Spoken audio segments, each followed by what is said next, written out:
You know Kareem, Stephen, bitch, I want some superhead. I recorded this in a week. Told John Jan to clear the schedule out. We releasing this for the streets. I've been dream chasing all my life. Sometimes I think I'm me. Trying to break in my house like shit sweet. Fuck around and got sweet. I invite snakes to the grave. Gotta kill what you eat. Why you strapped with security? If I go out, I'm going out me. Live the life of survival. Oh. That boy got it. Oh, Lord. That makes no sense. Woo! When I got off the phone with you Thursday night, I turned that on. And I'm like, that boy's saying some stuff. Boy. Yeah. Mm-hmm.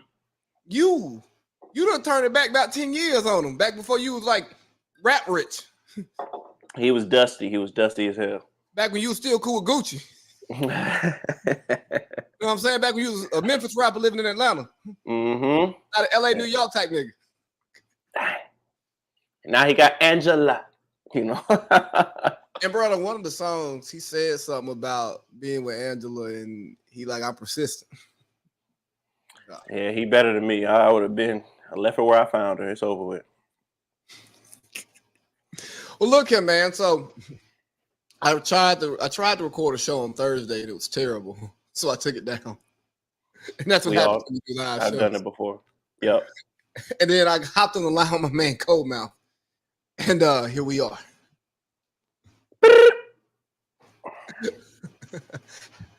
So, dog, welcome back. Shit, last time you was here, it was me and Parlay Pete. Oh, yeah, and we hopped on live after that. We was going. Yeah, that was a long ass. That was a long night. My wife is like, yo, why are you? That was a long night. Over. I'm like, yes, we're on live now. Sipping on Yonsei.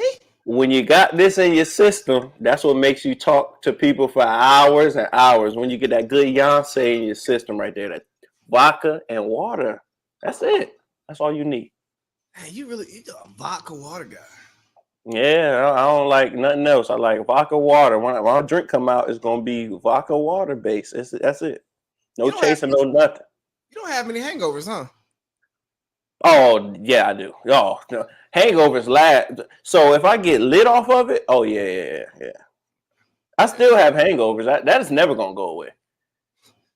Boy, I had a mean one this morning. And the thing is, as you get older, them joints be lasting like 2 days, 3 days. I'd be like, oh, I used to be able to get right back up and the hell. Sometimes I be back. Like if I have a crazy weekend, my hangover be backed up. No, they do. They skip. Like you be like, oh, I got up kind of cool, and then Monday come around, you be like, ooh, it just all come back for some reason.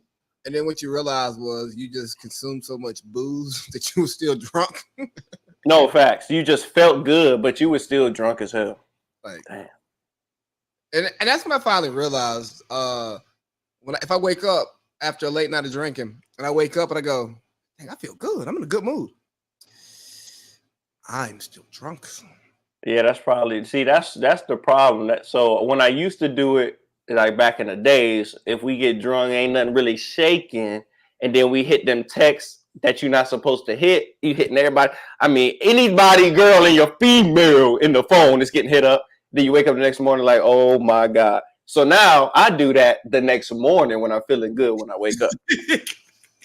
I'm in the morning like brunch. And that be the thing, right? It's all about when can you naturally lean into the next drink, and then if you play it right on the day drink tip, you'll go to bed and you will actually sleep the whole hangover off. Yeah. But that's hard to do, and we're still practicing it. What, you're 31 now, ain't you? That's pretty much, yeah. I got a down pack. It's just, I mean, I'm a drinker. That's what I do. So that's never going away. So hey, whatever. How you like it up there in P Money? It's cool. I don't know yet. I mean, I've been downtown a couple times. I ain't really I interact with like the bartenders and stuff, but I didn't really get to interact with no like Portland girls or whatnot. So we'll see. Portland dudes too, like none, like not really Portland people yet. You gotta So we'll see. a hoop. You know what I'm saying? Put on your Dame Lillard. You know what I'm saying? I can't wait. I'm waiting for him to get traded. As soon as he get out of here, it's forget Dame time. It's tea time. I cannot wait till he leave. I'm gonna be the only black dude doing it up in Portland. That's it. I'm taking over. Oh yeah, cause Scoot too young. He gonna be in my entourage. I'll teach him a little something. Use his money too. Hey, are there black people in Portland? I mean, I know it's a hood somewhere. Oh no, for sure. But it's similar to Arizona.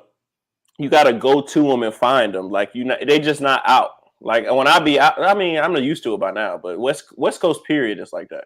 Yeah, like it's so funny when you can tell like a state wasn't segregated. No facts. Cause yo, races party together, same bar districts. Yeah, if you like exactly, you East Coast or you down south, you're going. Black people they're gonna be everywhere, or the Hispanics or the whatever gonna be everywhere. Yeah, nah, like in the same areas. Here, I'd be lucky to see a black person. I'd be like, oh, black person. Man, you gotta join the local branch of the NAACP, or you gotta go. That's what I'm not doing. I'm not that type. Join a fraternity, be a grad chapter. Oh, so you asking me that, and you know I'm not that type of person. First of all, where did we go to school, motherfucker? I was not on none of that, and I'm still not on none of that. No, hell no. I'm not going to the NAACP, the Black Facebook Group of America, and I ain't the Portland Blacks. I'm not doing none of that. No, you can go be like part of the Portland Q Dog chapter. You know what I'm saying? If I didn't do undergrad, I'm for sure never joining postgraduate. That's whack to me. I think if you do grad chapter, like as a grown man, obviously as a grown man, but I'm saying like somebody old like us, you got to actually like be active and be doing the service and the programs and going to like you got to be doing like all the stuff that people say they do it for. You can't be doing it for like the clout and the hose. I mean, yeah, because I mean, I ran into a couple of people who did grad chapter when I was living in Arizona, and it was just like, bro, you too old to be going through this little stuff. Like in undergrad, you got nothing but time. You can do all that dumb stuff, and cool, you got it. I'm cool with that. You 30, and this dude was like 36. I'm like, bro. Now, if I know what he was trying to do is get in there and maneuver because he's with the one of them Morehouse type dudes, NAACP, okay. This, that, and the third. So I get it. You know, I'm grown. I got a wife. I got a kid. Ain't nobody's gonna be beating on me, dog. Oh, I know. They don't do that anymore. They don't do that anymore. That's in the past life. There's no more hazing. It's all academic. I forgot. Yeah, but hypothetically, if there still was that's not happening. First of all, that wasn't happening in undergrad. That's why I'm not going through that for you. We was already in the fucking artistic, man. No. Bro, it's like, hey, dog, like we waking up. See, hold on, dog. These young boys, they lucky. Cause it was 8:00 for us after freshman year. They wasn't around for Tuesday 5:50 to damn near 7:50. I'm never gonna forget them doggone cold PT test mornings at Piedmont. Everybody drive down there downtown early in the morning. We the only ones on the road. Everybody in the whole car line speeding. I'm trying to follow people. We get out there, run to where we need to go. You doing them sit-ups, the grass wet. I mean, cold. I'm like, bro, this ain't it. And then after you done, what we doing tonight is about to go crazy. Yeah, we're gonna get drunk, guys.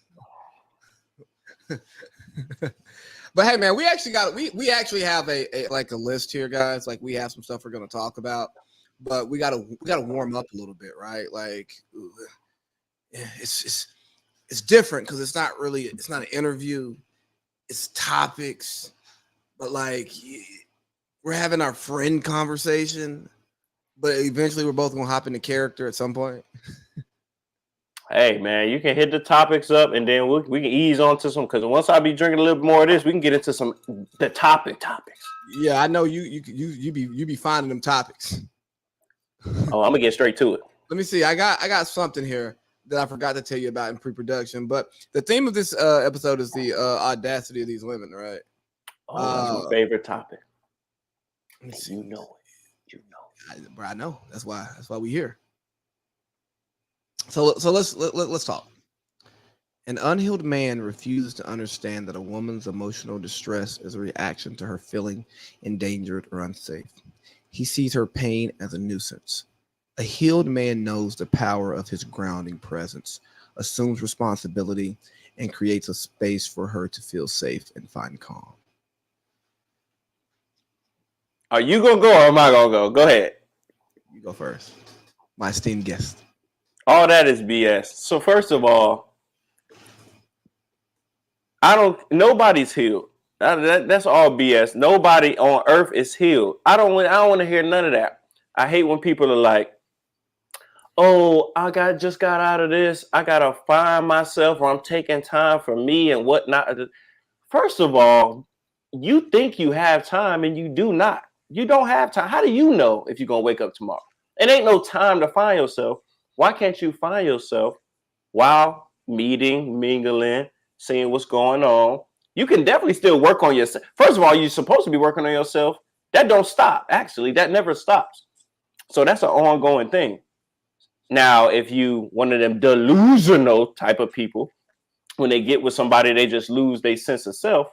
Well, that's your problem. That's a personal thing that you got to fix. But I do agree with definitely not getting nobody super duper broken. I am with that. Yeah, because I'm too old for that. I mean, if it's something that maybe I can, okay, we can get through this. That's like cool. But if it's like, oh, I got this childhood trauma and this happened to me in a car accident and I'm sorry. I feel for you. I empathize. I'm an empath, so I do feel for you. But I already got my own shit. I can't hold. No, I can't. Sorry. And when you're with somebody, their trauma and conditions become yours. You assume them, like whether you want to or not, right? My wife has anxiety. Guess who has anxiety now? Me. Not because I personally have like severe anxiety, but when we're doing stuff, we have to plan around her anxiety, right? We have to do the thought exercise to think through the anxiety.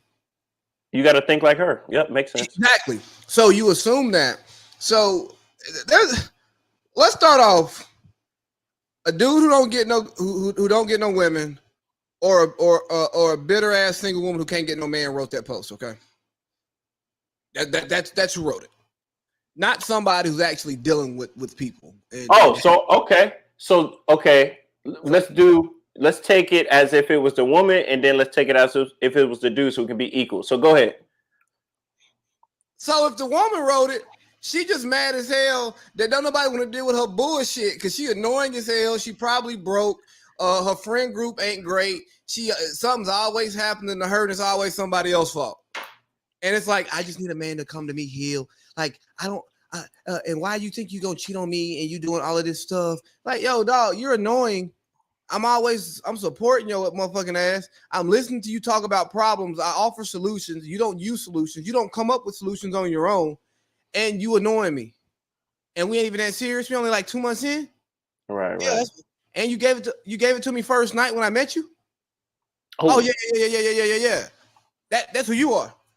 And then you got your bit ass girlfriends who gonna say, nah, sis, you ain't got to put up with that. You deserve better. Right. No, she don't. She don't. Most people don't deserve better. Most of us get what we deserve.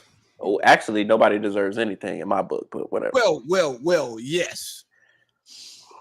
That's just me. Now, a dude may have wrote this just to try to get some draws off these broken women. You know, them suckers. The worst kind of man. Yeah. The real deal wolf in sheep's clothing. That is the worst type of man.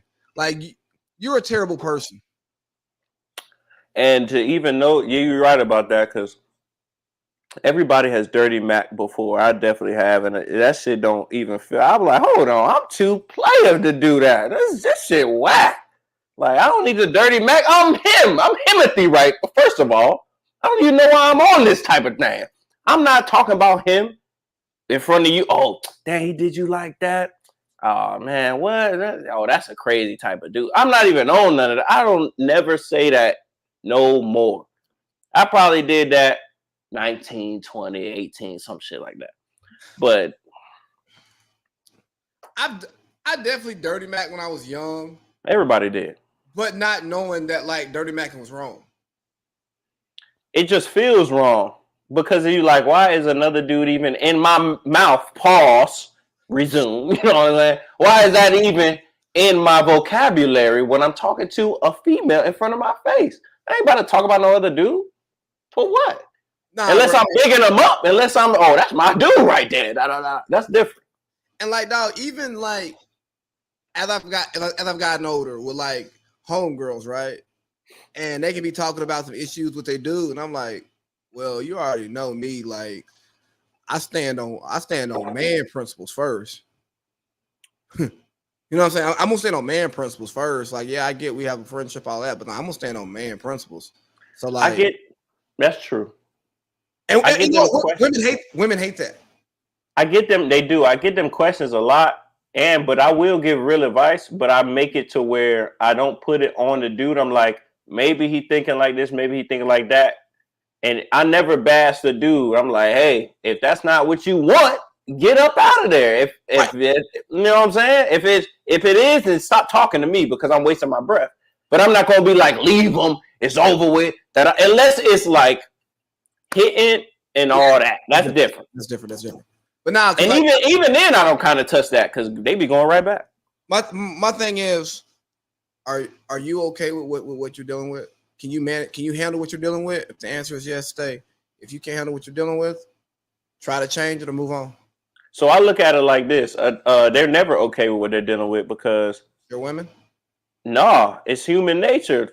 Is majority of people okay with their job? No, we don't want to work. I don't want to work every day. Let's get to that. So if I'm not okay with my job, but I do it, that means I'm just doing it to do it. Now, I think, I don't know. But some people look at relationships like jobs like, man, hey, I signed on the dotted line figuratively. So I'm going to rock with this. Now, the problem is they rock with it for too long. And they don't know like, oh, it's a better job opportunity over here, but you still getting whatever over here. Nah. Go interview for a new job is what I'm saying. AKA a new person. Well, and that's he about to take me. He put me somewhere I'm really not trying to go, right? Yeah. Because here's the thing. In a perfect world. Okay. People should be allowed to always look for something better, right? Oh, what you saying? I'm saying that just because you're in a relationship, okay, and this is non-married. I think when you go married, you are going in a different place, right? You're going to a different place. Okay. So girlfriend, boyfriend, because marriage is a contract. It's a little bit different. Okay. Lawyers involved to break this thing, right? Like, but right. But no, like if you're boyfriend, girlfriend, you should be allowed to figure out if the person you're with is right for you. And part of that is not necessarily looking for somebody new, but if it's no longer giving, as the kids say, then you shouldn't feel compelled to stay there just because, right? Because what do most people break? Like, most people don't want to break up until they catch their partner cheating. Then it's like, okay, yeah, we're done here. Like, nah, this motherfucker ain't talked to you in 2 weeks, ain't asked about nothing that you cared about. Don't listen to nothing you say, be cussing your ass out. Oh no, but he ain't done nothing wrong, no, because he ain't cheating on me.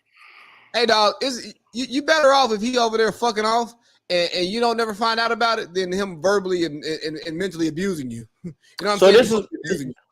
this is my question then, since you said that. You walked right into it. So why would you need to search?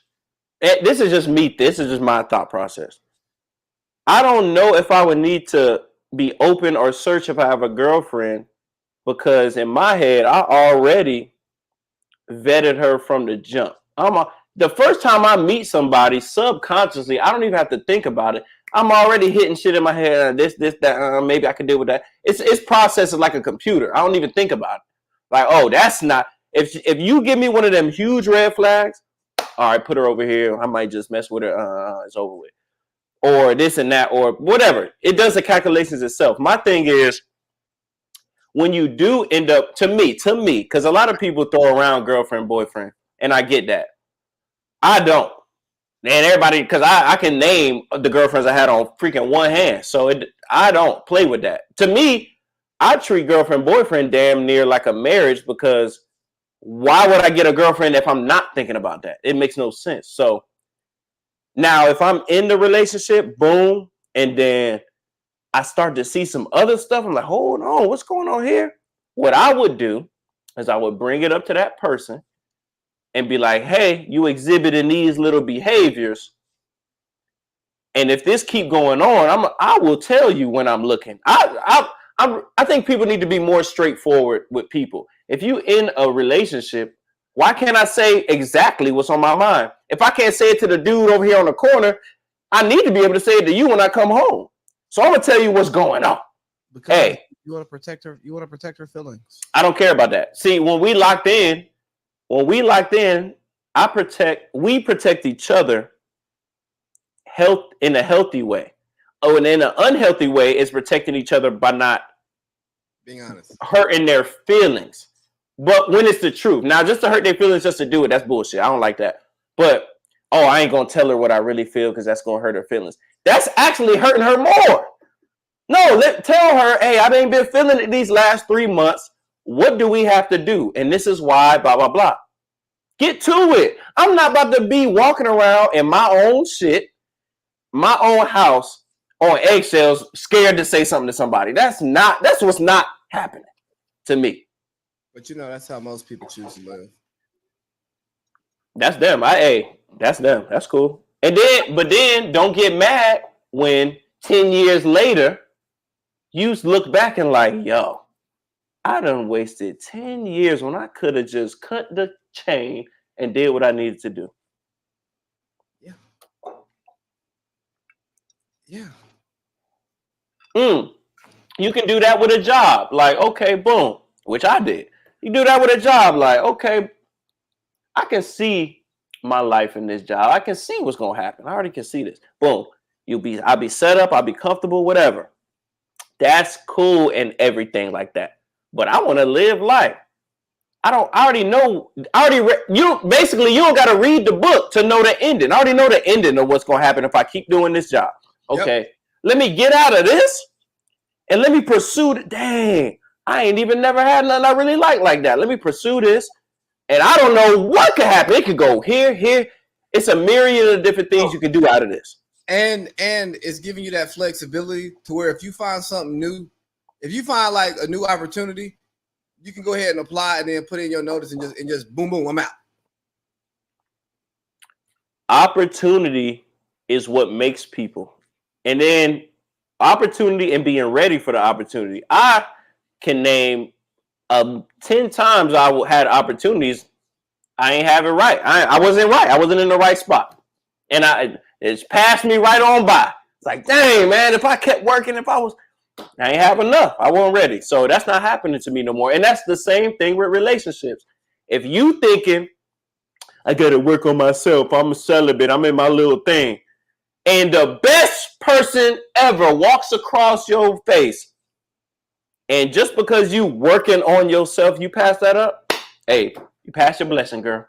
Well, here's the thing. You should be constantly working on yourself, right? It shouldn't be something that you're doing because a breakup or a relationship didn't work, or you and your partner are having issues and they're pointing out your flaws. You should always be working on yourself. And there's no such thing as like being like grown, right? You're growing. We're always growing because once you're grown, you stop growing. And just like with healing, if you're healed, you stop healing. But guess what? None of us have stopped healing, and because new things are happening, you know what I'm saying? Like there were parts of my life that I thought I had moved past because it hadn't surfaced in a long time. And then when I was confronted with a similar situation, you go, oh, dang, I'm not as good as I thought I was. But I had to get the reps. But now I'm getting the reps. Yeah. So I'm getting better. You know what I mean? So, like, I brought that post up because I knew it would really get us going. But I don't like these fake ass cookie cutter Instagram relationship prophets, right? Like, get on here and actually talk your talk. Talk about some real stuff. Don't talk about what a healed man would do, an unhealed man. You're just showing that you're a broken individual and you're not being supported by the people who you want. You don't know how to find what it is that you want.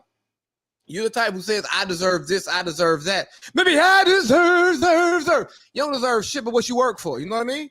So, dang, that thank you for saying that because I forgot. That's what I was about to say. I personally don't think one person on earth deserves anything. I don't believe I deserve one thing. I don't, because the word deserve, I don't deserve nothing at all. You don't, oh, I deserve a good girl. I deserve a big house. You don't deserve nothing. You don't, get it. If you go get it, go get it. But saying you deserve something, no, you don't. You're a human just like everybody else. Okay, yes, I deserve to be the top bodybuilder ever. I've been working out all year, eating right, and I didn't make it. And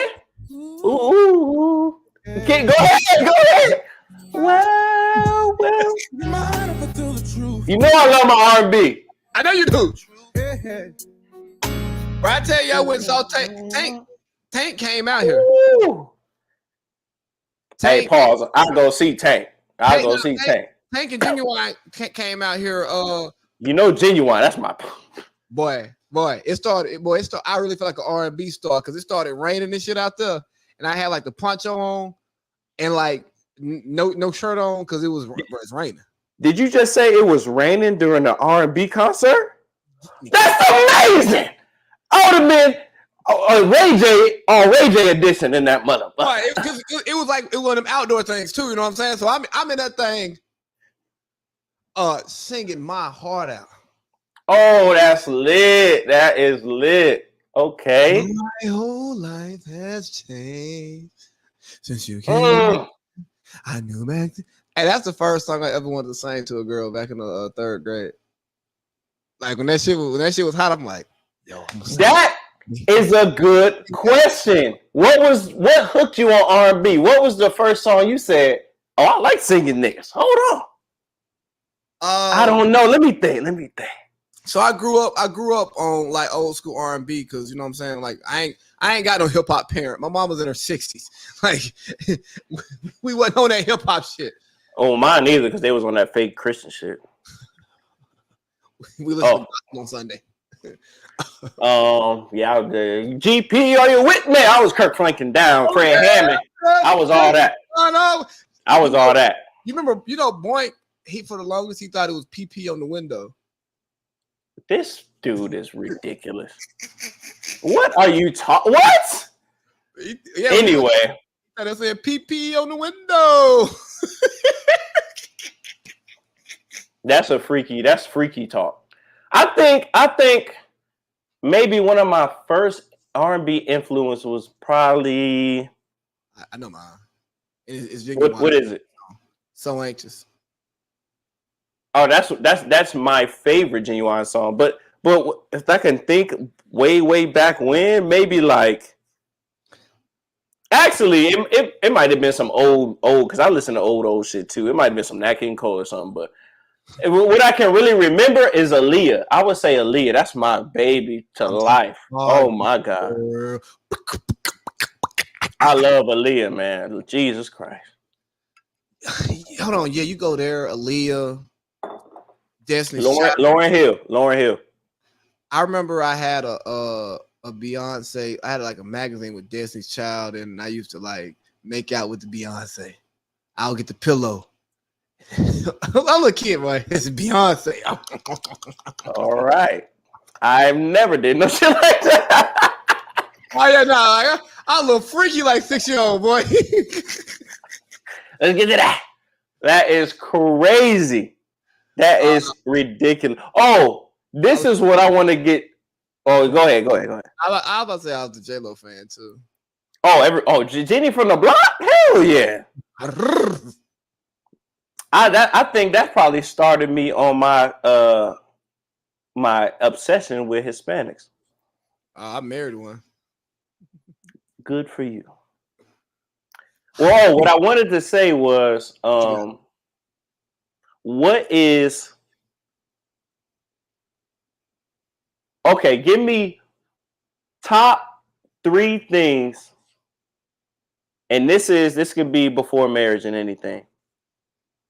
Going out with a girl one-on-one. Just give me the top 3 pet peeves or anything you like. Man, I gotta do this because of what you don't like. What I don't like. What do girls not know that dudes go through when we have to go one-on-one with them out in public? What do they not understand? Dang, that's a good one. I'll give you one. They don't understand that you're going to have fun. I actually have to watch everything that's going on. Okay. Here's one. I want to pop tonight, but like just because you know you're not gonna let me pop, don't mean I'm gonna think less of you or more of you. Like it's like a given. I want to have sex, but like I want to have sex under the terms that you want to have sex under. Like and that sounds so like obvious, but it's like it's not obvious, right? It's not because it's like, hey, shorty, I'm talking to you because I want to fuck you, but I don't want it to feel forced. I don't want you to feel pressure. Like I want us to fall into it in a way that you're comfortable with doing it. Now, if you want to date me, you should probably not have sex with me first night because I'm going to be like, I know I ain't that fly. You be giving it up first night. Now you my girl. I said that. I'm lying. I don't care about that. It depends because I do, but no, it's a wobbler. I don't care if it's a date. If it's a date first night, I don't care. You know, no, I don't care. No, you're going to care on it. You're going to care on a date because I'm taking you out, and no, I would care more on a date than just let's hit the bar because I expect that. I mean, I don't expect that, but I would expect it more at the bar than versus the date. But if you do it at the bar, I know you know me. Bar women don't turn into girlfriends. That's not true. Not in the way that we move on a regular basis. Well, I'm a bar guy. I probably would meet the majority of people at the bar. But what I'm saying, chick, you pop at the bar first night. I ain't talking about. Oh yeah, so it's different. You meet at the bar because I've been in the bar and met doctors. You know what I'm saying? Met like I've met. That's what I'm saying. I'm a daytime bar dude, so I'd be meeting different people. But what I'm saying is, at some points I get mad and be like, oh, not mad, but be like, hold on, you messing with me on the first night? The laziest one, lazy boy T? Oh, you ain't wifey material because I gave you 6 minutes of good loving and it was over with. Let me tell you something. And then, but at the same time, I feel like I'm empath. I feel energies and shit. I really do. So if we on that type of time, on that type of level, and it's really just locked in that night and everything is cool and not just like a hit. Oh yeah, you could be my girlfriend, possibly wife, because it was on the energy shit, like the stars. Because sometimes we've all had it. We've all had them days where, damn, okay, I made these plans and actually every plan went through. How many plans we made? And the plan went like all type of, okay, we really, oh, hey, we're going to hit the liquor store. Boom. Then the girls going to come at 3. Oh, they actually came. Oh, and they all looking good. Then we get to the section. Then we do we've all had them 1 or 2 days where the stars align. I think about like you talk about when the stars align. The night before the drill competition, sophomore year. That's when the night where the stars aligned. Please update me. My memory is so bad. When we had the wake up point. I need a little bit more detail. He was sleeping in your room on the floor. I think I remember what you're talking about. That was when we was living side by side, right? Yeah. Okay. Yeah. And that was one of them nights where it's like, all right, you know what? We ain't gonna do nothing tonight. We ain't gonna try to do nothing. We just gonna chill. We just gonna chill in the dorm, fellas type night, whatever. You know what I'm saying? If somebody come through, if somebody's like in the building, you know what I'm saying? Cool, whatever, but we ain't looking for nothing. See, but my stars align is the one where you actually do see the plan in your head and it actually goes even better than you thought. Like, oh, I'm gonna hit the bar and I hope I run into like a couple girls I can talk to, and you end up running into like the girl. You're like, damn, and she got cute friends, and my homies is over here. Let's go. Like, I've had only like I can count on one hand how many stars align days I've had. They're few and far between. Think about this is way back in the day, way back in the day. Right. When like Shorty actually come through to the apartment, to the dorm, suite or whatever, and y'all do the bullshit talking, and you ain't said nothing about no sex, and then she just started getting weird and antsy, and you like, oh, that's what you on tonight? I mean, I was on that, but we ain't talked about it. See, so we talked about it, but you never come through, and you finally came through. It's like, so I'm kind of, yeah, it definitely used to be like that, but I'm kind of weird now. I don't, and I actually have kind of always been like this. I don't want to, I don't make it known, but I never even want to have a conversation. I just want shit to happen if it's going to happen. So I don't want to be like, oh, we about to get it in today. That's whack. Like, now I already know what's about to happen. I don't like to read the end of my chapters. I like to go through the journey. So when girls are too aggressive or too, me personally don't like, unless it's one of them, unless is I'm just drunk, I'm just out. Oh, yeah, I'm trying to do, oh, yeah, let's go. I'm not turning nothing down. But that shit is a turnoff to me. I ain't gonna lie. I do get how girls feel on the other end when dudes is just like, oh, I drink your bath water, this and that and that. Like, girls, hey, calm down. Like, hold on. Let's chill.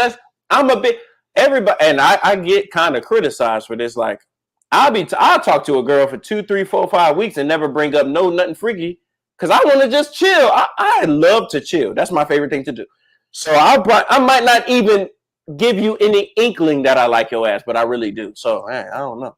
Bro, I've left. I know I've left a lot on the table because I actually want to enjoy people's presence. You know what I'm saying? Like, I actually want to talk. I want to hang out. Oh, you better than me. I didn't leave it on the table. I still did it, but I stopped talking to him after that. It's like, I'm not leaving. So my willpower still ain't right. I don't care. I don't care with nobody. Hey, I admit it. My willpower ain't right. If you want to, I give you that lazy, the lazy. I'm giving you the laziest, and it's over with. What is 3 minutes really gonna do? I was in a conversation actually earlier today at work, shooting shit. Shorty said something like, like 2 hours. I said, 2 hours. 2 hours. She was like, that's like foreplay. That's going all the way through. That's sex. That's cuddling after. Then it's like getting around 2 in. I'm like, is this live right now? Yeah.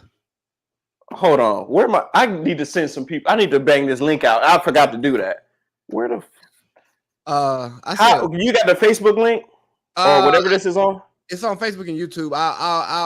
I'll get it to you. I'm like, I'm about to post it on my Instagram. I'm like, hold on. You said 2 hours. You said round 2, like back to back. Bro, 2 hours is ridiculous. Dog, I don't want to. I don't do nothing for 2 hours straight, and I love playing basketball. I love doing. I'm not doing shit for 2 hours straight, exactly. except for drinking. Like it's like, yo, I don't. It's not that I can't last for 2 hours because I can't. But that was a good one. But because I can't. The idea of blocking off 2 hours of a day for sexual activities, and we're not on vacation. That is the funniest thing. Fucked up, dog. No. Bro, first of all, and I'm really not trying to bash women, but I don't care. Today is today. I mean, we're talking about the audacity of these women. That's matter of fact, let's get back to that. The audacity of women is the overarching topic right now, because 2 hours, first of all, that's cap, because women don't even want to do 2 hours, because I know for a fact they not doing that. I think their 2 hours is round one. All right, bet the music on, or a movie, or food, drinks, boom, and then 30 minutes later get it in throughout the night. That's different. That's totally different. That's fine.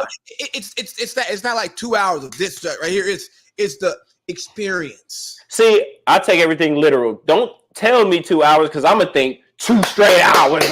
Yeah. That's not going down. If you going 2 hours, you trash, bro. And then to be honest, after about I'm 2 rounds tops, bro. Because one I got shit to do. Two, it's not fun no more, bro. I mean, you didn't do anything different. Like I have a low sex drive, so I don't really be giving a fuck, to be honest. And I can care less. That should be hurting if I don't get to recharge. If I don't take a long time to recharge, bro. Like, ain't nothing worse than like I've done a 4-round day before, right? Yeah. Golly. That 4th round, I don't know where that stuff came from. Like it was like physically trying to, like, oh God, it hurt so bad. Like it didn't feel good. There was no relief. Oh, right. Because there ain't nothing in there. No, that shit is out. You know what? That's a if you're talking about the date, right? This is an extension of the date, because this is not happening like on the date. It might happen at the end of the date. Hey, lady, when I come, I can't keep going. It hurts. It takes a lot out of me. Whereas where you come, the sex is getting better, because you are like a woman coming is like makes the sexual experience better. The man comes, it's over.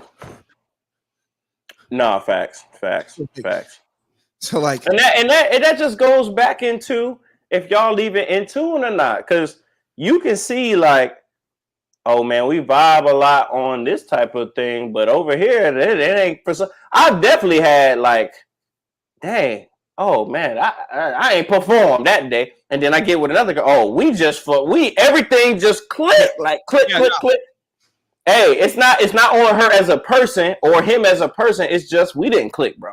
And everybody's energies ain't even supposed. You're not supposed to be doing that anyway.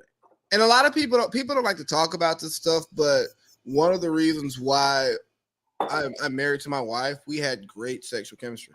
Like when we first started dating, like our sexual, like instantaneously, it was like, wow, like this is. I remember. Let me go be vulnerable, right? I remember the first time, right?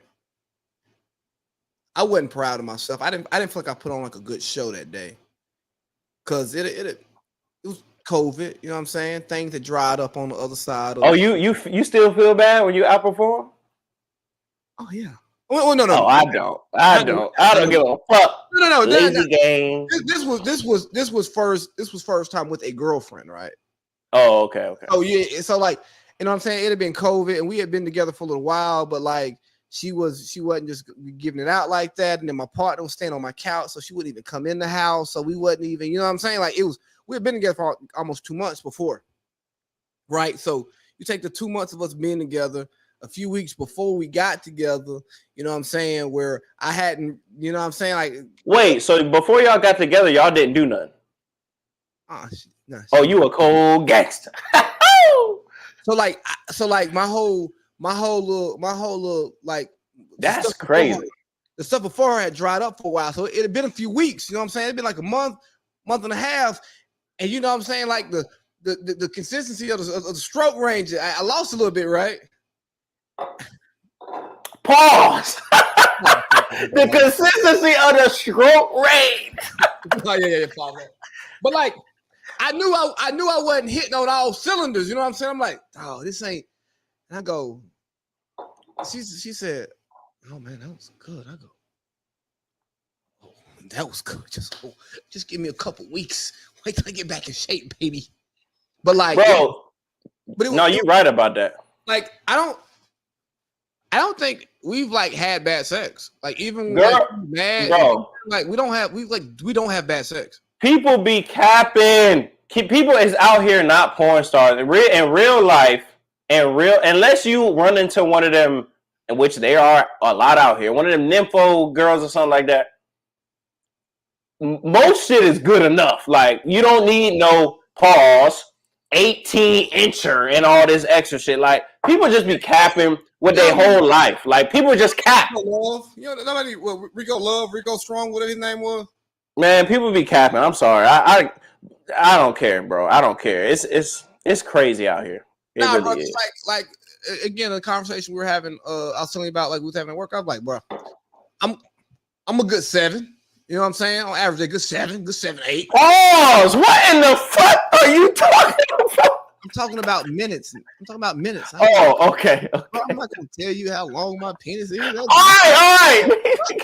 Hey, this got a podcast. Got a freaking Paul. This is the Paul's cast. You said, never mind, keep going. Yeah, fair. I did say I'm a good 7, 8 strong. Yeah, you're right. They did say, yeah, Paul. No, about 7, 8 minutes, right? And then somebody else was like, I need like 20. That's cool. You can make it work. You know, I'm not saying I'm not capable of 20. For me, it's all about who it is. Like, and to be honest, 99.9% of the time, I don't give a fuck about you. So when I'm over with, it's over with. Now, if I'm like, oh, I'm really trying to like, this is somebody. Yeah, I'm going to do all the tricks and get up out of there a little bit. Boom, boom, boom, switch position. I'm going to do all the little tricks dudes do to act like it's 20 minutes when it was really like 2. You know, I'm going to do that. Let's get to that. But no, I'm not going. I don't go through shit that I don't want to go through. So if I don't give a fuck, I don't care. I've been stopped feeling bad about underperforming. I don't feel bad about shit no more for real. I'll be like, hey, it is. You chose to come mess with the laziest one. So hey, let me tell you what. Some of the funniest times I've had in my life was back in the day, way back in the day, when you give out some like real deal lazy. I'm talking like a minute lazy, $1.30 lazy. You know what I'm saying? Like that super lazy, and then you just be in there laughing. She'd be like, "You're not really done, are you?" Yeah. Weezy out of here. I'm pushing Pete. That is funny. Oh, you think Go ahead. I've never been, except for like very young, I've never in my adult life had the 1 minute. But I definitely had the three and like below. Like it ain't too quick where it's like, what the hell? If anything, this is what I had. This is what I definitely had, though. Matter of fact, it might be the same damn thing. Where it ain't just getting right. It ain't going strong. And I blame that on you, man. Hey, let's get to that. Because something ain't, my energy ain't vibing with you, and the good Lord don't want me to go strong. That's what's happening. I mean, you probably shouldn't be with her anyways. You probably should have left her. No, that's the sign. Exactly. And I get up out of there. And I never revisit it neither. Nah, what like when you give out like the $1.30, the buck, you know what you do? You flip it on her. Yo, that shit was so good, dog. I couldn't. Oh shit! Yeah, true. I'll flip it on me. I don't care. I'll be like, hey, it was over with. I don't know. Hey. Either way, the girl gonna think it's on her. Either way, so you ain't got to do all that. You be like, hey, all right, it's over. I'm done. And then just to get her ego, like humans do, dudes do it too.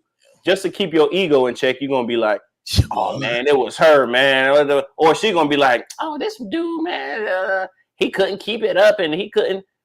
Everybody does it, so whatever. You can talk shit about me all day. I have no cares. All right, so give me another one of your dating things because we got to talk about the audacity of these celebrity women. The audacity of these women in this day and age to really think this okay. This gonna get kind of, I don't know, fresh and fit. Nah, so yeah, kind of. So women these days want equality, right? And my thing is, cool, I'm with all that. But you cannot have your chicken and eat it too. What I mean by that is, if you want real equality, stop looking for random people to do random stuff for your life, which we don't give two fucks about. I'm sorry, we don't. Because nobody gives a fuck about my shit. So what I mean by that is, oh, the dude this guy at the store didn't hold the door when I was going in the grocery store, or they just all watched me get beat up, or hey, it's all equal. Or I get really scared at home at night and I wanted somebody to come over. Hey, if you call it equality, I need help picking this up, then you better be, it's called equal is equal. I don't care what nobody say. If I got to pick 40 pounds up at work, you got to pick 40 pounds up at work. Yeah, I'm going to walk right by you and not help you because, hey, we working the same job, getting paid the same wages.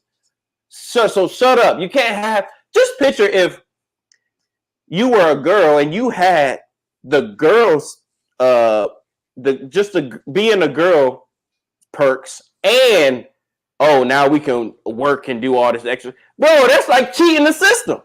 Well, that's what. So you make all this money and I still got to cater? Get out of town. Well, I think that's the crisis that we're dealing with now, right? we have men who want a traditional woman.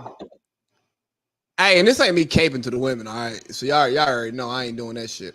You got traditional dudes. You got dudes who want a traditional woman who are not providing a traditional lifestyle. Yeah. But you also got women who want a traditional dude, but they don't want to be a traditional woman. And so, like, it's like this, hey, here's how this traditional shit works. If we're living that traditional life, I'm covering everything, and you either don't have to work or you're spending money, or the money you make becomes like you're spending money, your fun money. Your opinion matters a little bit less in making like decisions. A lot less. Oh, do you remember the Keke Palmer thing? Yeah. Keke Palmer makes all the money and everybody was on her side when she was wearing that whatever. And all the girls immediately said, well, she the one lit. She the one make the money. He should be lucky to be where. That's the same way we feel, women. I make the money, so you should be lucky. Shut up. How about that? Let's get to that. And yo, if you ain't got to, like, you could either, I mean, how does stuff work? You either have the financial equity or you got to get it in sweat equity, right? So if you ain't paying for stuff around here, you need to be scrubbing. No, I agree. And first of all, and it might have sounded like I don't give a fuck about no money. It's not even about the money. It's if you are literally not doing anything to help us better at all. It's not the financial thing. It's about the contribution to the lifestyle, right? She ain't got to have no money. And if she knows you and she can see, okay, maybe this ain't his day right here. I'm going to do this to make it right. Or I'm going to take care of that. Or no money has to be involved whatsoever. Exactly. It can be all emotional, to be honest, but girls care so much about themselves and not the person, or people care much about themselves and not the person they with, that they don't realize, bro, that person you with only need a little support emotionally every now and then. Yeah, no, and back to kind of where I was going with this is we're in a place in society where people kind of want like you said, they're chicken and eat it too. They don't want the trade-off that comes with what comes with the lifestyle, right? Like if you want to be a stay-at-home wife, guess what? You got to ask your husband for money. Like you're getting an allowance. And so if you think you're going to buy some dumbass shit, it's probably going to be a one-way conversation that you ain't going to like. And he ain't hearing what you got to say. Like, hey, you asked me for money to buy what? Are you crazy? You can't have it all. And I don't understand why people don't get this. You cannot be career-oriented, great, tight-knit family having just every side hustle doing. You can't do it all. It's impossible. Or think about this, right?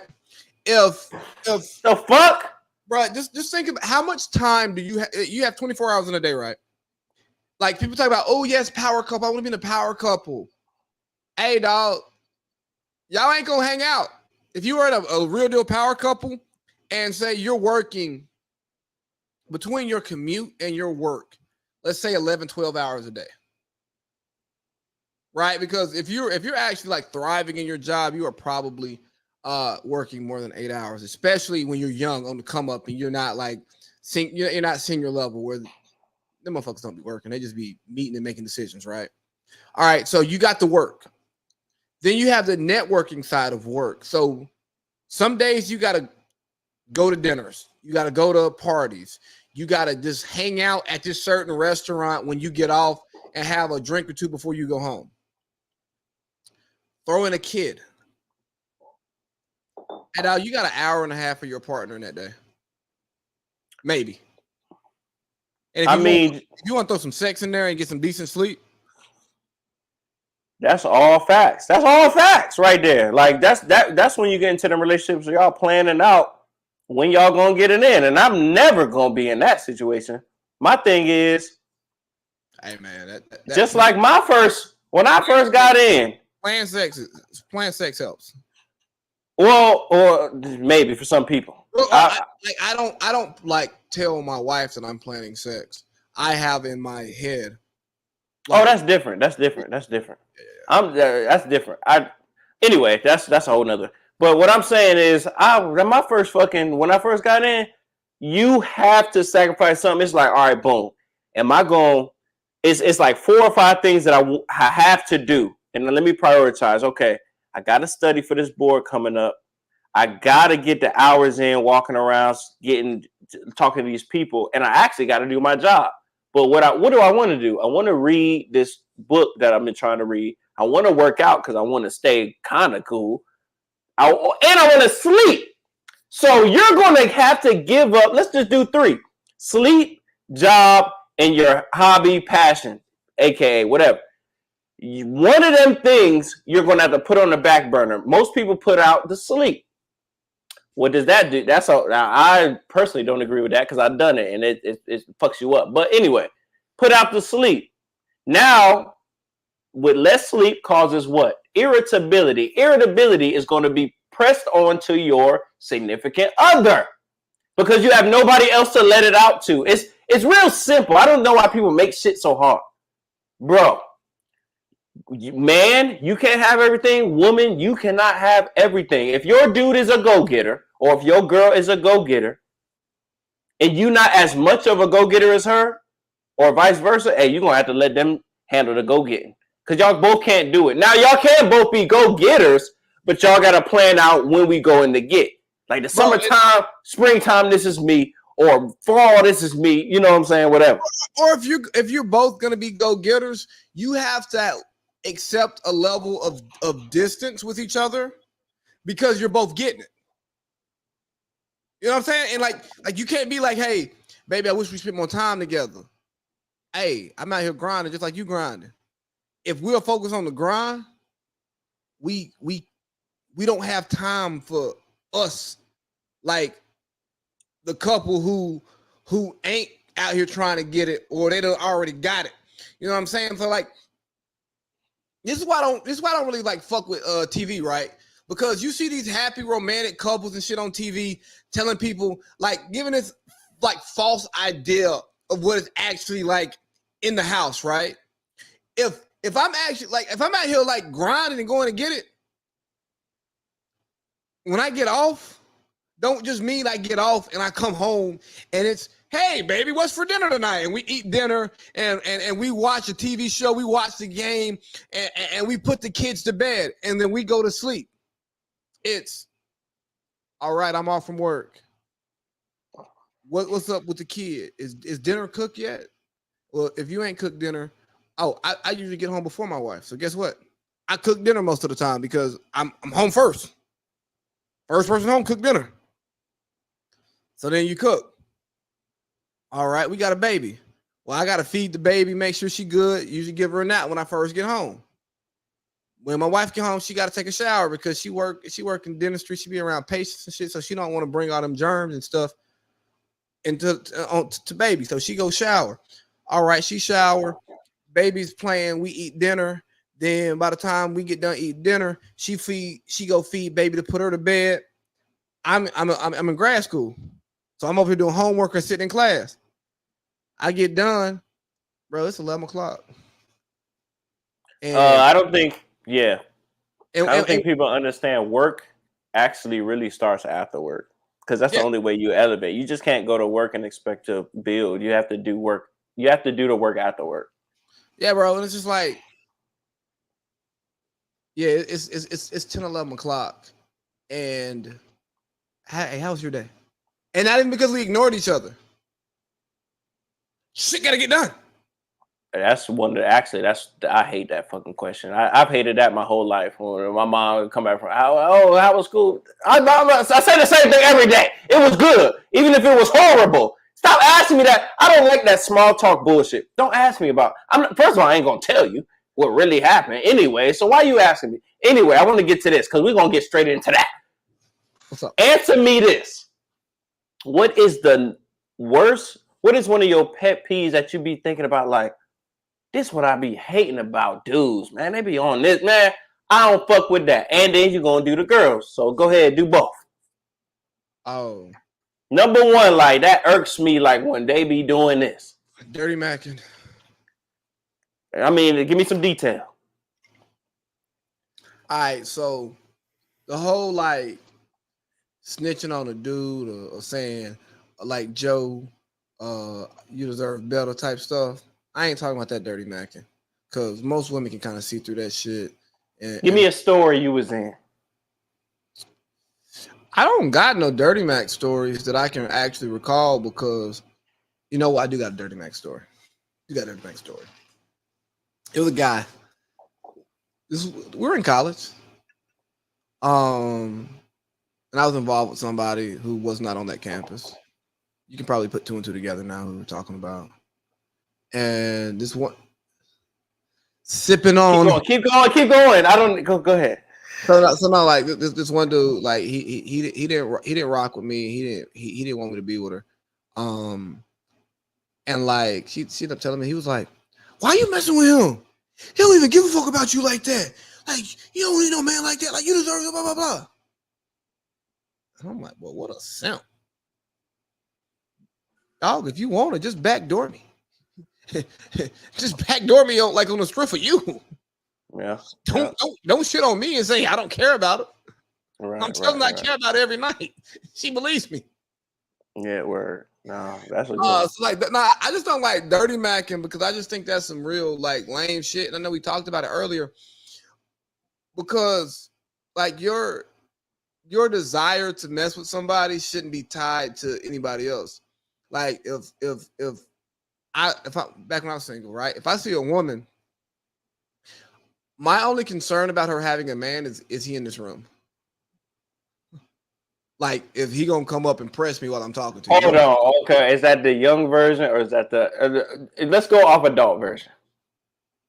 It's still like if you were single, hypothetically, is the adult version like that still? Yeah, like is he here? Oh, okay. Is he gonna pull up? Like, does he got your location? Like, do I got to worry about like? Okay. I don't care about what you got going on, because if I'm hollering, if I'm hollering at you, I'm probably trying to pop anyways. So, and dog, if I don't want to, if I don't want to be with a woman, I want you to have somebody else. I don't want you to think that I'm the guy that you can come to and talk to and be there to support you. Like, nah, dog, you're not my girlfriend. I'm just popping. Right. So because I'm just popping, I want you to have somebody else to fill your emotional needs. So okay, so that's your dude. Your dude pet peeve, kinda. Okay. What's yours? I would say mine is mine ain't a relationship. It's like I don't like motherfuckers hitting me up and I know why they hit me up. You hit me up for one reason, and I get it. I already know. I'm not an idiot. I know. I'm in the details for real. Okay. So if you hit me up, basically like, oh, I know shit. You see my story or something. Oh, it's some girls over there. Oh, let me hit them up. Or, oh, he out there right now. Oh, let me see what's going on. Oh, this just happened. Oh, let me see. Like, I don't fuck with that. Like, bro, you don't. First, you don't hit me up every now and then. First of all, I don't need to hit up every day or nothing like that ever. But like, you don't just chop it up every now and then. It could be every 3 months, every quarter. I don't give a fuck. But you see some. Oh, everybody over there. But then when I say it ain't really nothing going on, I'm like, hey, what's going on? You trying to go to the bar? Oh, nah, man, I can't. Oh, this and that. I'll be like, all right, bet. I see where you at. I don't like that because dudes do that all the time. Right. And they'd be like, I invite you all the time when shit going on. But when it's like a Sunday morning, hey, man, you trying to go get some food or something? Oh, any girls? No? Oh, no, I can't go. I don't fuck with that. That's my pet peeve about dudes that only hit you up when they see something going on and then they hit your line. Hit the horn. See, I thought you were talking about like on the relationship tip. No relationship. I'm just talking about regular shit. Probably like something about dudes. I don't have no problems with relationship. With dudes and relationship. I have no care because I don't give a fuck enough. Yeah, I mean, I'm trying to think. What do dudes do that bother me? Oh, I don't like dudes who lie about their feelings with women. I know it becomes a relationship thing, but like it's not. You know what I'm saying? It's like, hey, yes, yep. Oh, if you like her, tell me you like her. Yeah, there you go. There you go. Okay, there you go. That's a good one. No, I'm not gonna knock you for liking a chick, even if you ain't pop, even if y'all ain't together. Like if you on some real, like, hey, bro, I really want to get, like, I really like her. Hey, well, shit, dog, you like her? Then cool, like her. I personally never understood that because I've never been like that. Because I'm gonna make it known to my friend, hey, I'm trying to get on that as far as not just hit. Like I really like her. Now, if it don't work out after that, all right, hey, whatever. It's up in the air. But I'm talking to her. I'm trying to talk to her at least. Bro, I came up in the game of let the women choose. Oh, they choosing. They choosing. If you feel some type of way, you let people know because that's different. Yeah, that's different. Because most stand-up guys, right? I know some guys who aren't stand-up, but most stand-up guys will respect it. And even if they still are interested, they gonna give the courage to say, hey, dog. You try first. You know what I'm saying? Like, hey, she was choosing, and you go, Hey, and you supposed to charge that to the game. I'm always gonna be let them choose. I will never not be like that. That's the only way to do it. But if we walk in, and I can't, and this is what I hate about dudes. You can't walk into somebody in a party or whatever, and y'all all just met this group of girls, and then you say, I like her. No, I'm not letting you get that off. Now, if y'all been talking and texting, that's different. Oh, yeah, I'm not even going to talk to her because I treat that like, oh, you really trying to talk to her. Go ahead, do it. But we're not about to walk in and you see that girl like, oh, I love her. No, you letting them choose because that's crazy. I think I talked about it on this pod a couple of weeks ago. I don't know if I talked about it on a pod or post pod with Parlay Pete, but it was a situation. Oh, yeah, no, it was on the pod because Boyd was on here. It was a situation that happened in Panama City. It was with a group of guys. We meet some chicks walking down the street. We start, you know what I'm saying? Like because it's raining. We scoop them. They hop in the car. We take them to the hotel. And it's crazy that they trusted us. But like we take them to the hotel. A couple guys in the car get girls' numbers. We're planning to come to y'all's hotel room later that night. I don't need to get nobody's number because my partner's got the numbers. we gonna come here and, bro, you used to text me back in the day, bro. I don't be on that texting. Like, hey, pull up. Like, hey, let's come. Let's get in the room together, type shit, right? So then we get into the room, and then one of the guys who was there, he had got a certain girl's number, and that's who he was drawn to, like off rip. Cool, but That's fine. But once we sitting around this island, we get these spades going, and me, I'm cracking jokes. I got like when I'm actually in the mood to entertain people, like I got everything. You know what I'm saying? I go outside and smoke a black with Shorty. I go outside to smoke a black, and she's like, "Oh, shit, gonna smoke a black with you?" I go, "Shit, yeah, come on, let's smoke a black." And then, but Buddy ended up like blocking, like he ended up coming outside.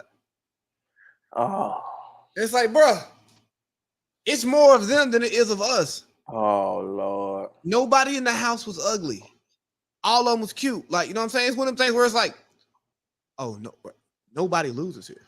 I mean, everybody had that situation a million times. There's nothing wrong with everybody walking in and being like, all right, yeah, I'm going to try to talk to her. You trying to talk to her? You trying to talk? Nothing wrong with that. But it normally never works out like that. So it's still let them choose. We going for these people first, but it's still whatever. I don't give a fuck what you talking about. I think that's why our group had so much synergy, because we all kind of came at shit the same way. You know what I'm saying? Like, if me and you, if we going somewhere and we working for one, we're not popping it off. We're chilling. But if like we had like a house, like a small house party, like small or like a little small dorm party, a little suite party. Me, you and secretary. I won't say his name. Hold on, who's secretary? The original one hates being called that, but he was secretary. I don't give a fuck what nobody said. He was the original. I'm talking about the OG. I ain't talking about part 2. Original. Yeah, OG. He was trash. Part 2 was trash. he got cool and left us behind. Motherfucker. But nah, so like OG secretary, like the three of us, when we got together, we knew how to work a room together. We all chilling. It didn't matter who invited them over, who had the link, is whatever worked out. But let's get to your second question. What's my biggest pet peeve of women? When they open their mouths and they're not blowing a cock. That's a joke. I'm not serious. I'm not. That's mine. That's mine. You took it. Nah, I think my biggest woman pet peeve is that the lack of big picture consideration for what's going on, because oftentimes, and the women I've encountered in my life and gotten to know, I'm talking about friends, I'm talking about mom, I'm talking about wife, I'm talking about like all this stuff. A lot of times, a lot of women are focused on the here and now far too much and not thinking about the future. As in, like what though? Like, what's the here and now that they be so focused on that's fucked up? Because I kind of be focused on here and now too. I don't really. So I got plans and goals, but I be with the day. I say it from the point of you'll be like so upset in the moment.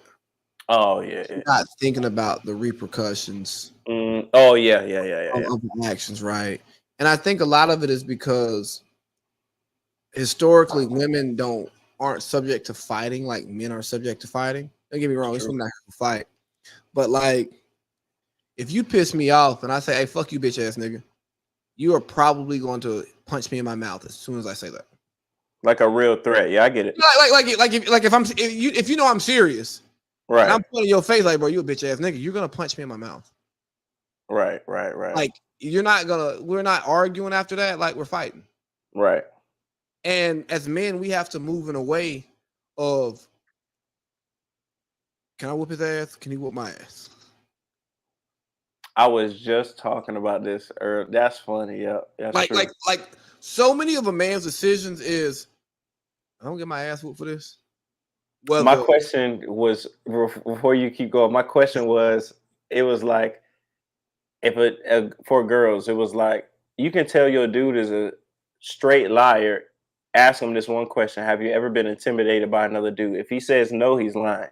Oh yeah, I definitely intimidated by another dude. Because everybody, you see a nigga be like, oh hell no, I ain't about to fuck with that nigga. But you remember that time we went to the house next. We went to the house. I think you was with us. We went to the house next door with little one, and Juvie came out there with the like clutching the pistol. Like, hey, dog, who the fuck these niggas is? Mind you, he knows us.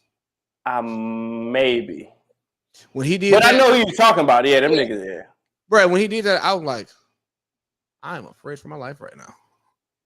This man is clutching a pistol. It's still in his pants, but he's clutching the pistol and is wondering why I am coming to his house. I don't think I was there that day, but yes, I get the story for sure. Like, I've definitely been in positions like, nah, this ain't it. Yeah, nah, I've seen some. It's been some stuff that's like happened. I go, yeah, nah, he bumped me. I ain't gonna check him. A nigga walking down the fucking clubs, 6'6", a cold 260, all muscle. Nigga, what? I'm gonna go mind my damn business. Yeah, bro, I ain't got nothing for you. I'm gonna mind my business. The only way I won't is if it's actually crazy enough, like a real problem. But other than that, some little, will you bump me? Hey, man, my bad, dog. Like, let me go. You want to drink? But if it's like crazy, like you put your hands on the girl, that's different. It's going up. I don't give a fuck who it is. But yes, I've definitely been like, oh no, this dude crazy.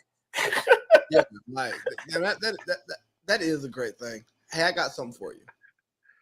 I was at work, and one of the people from work is a CO at a Florida prison, and she said she thinks that all men have some gay in them.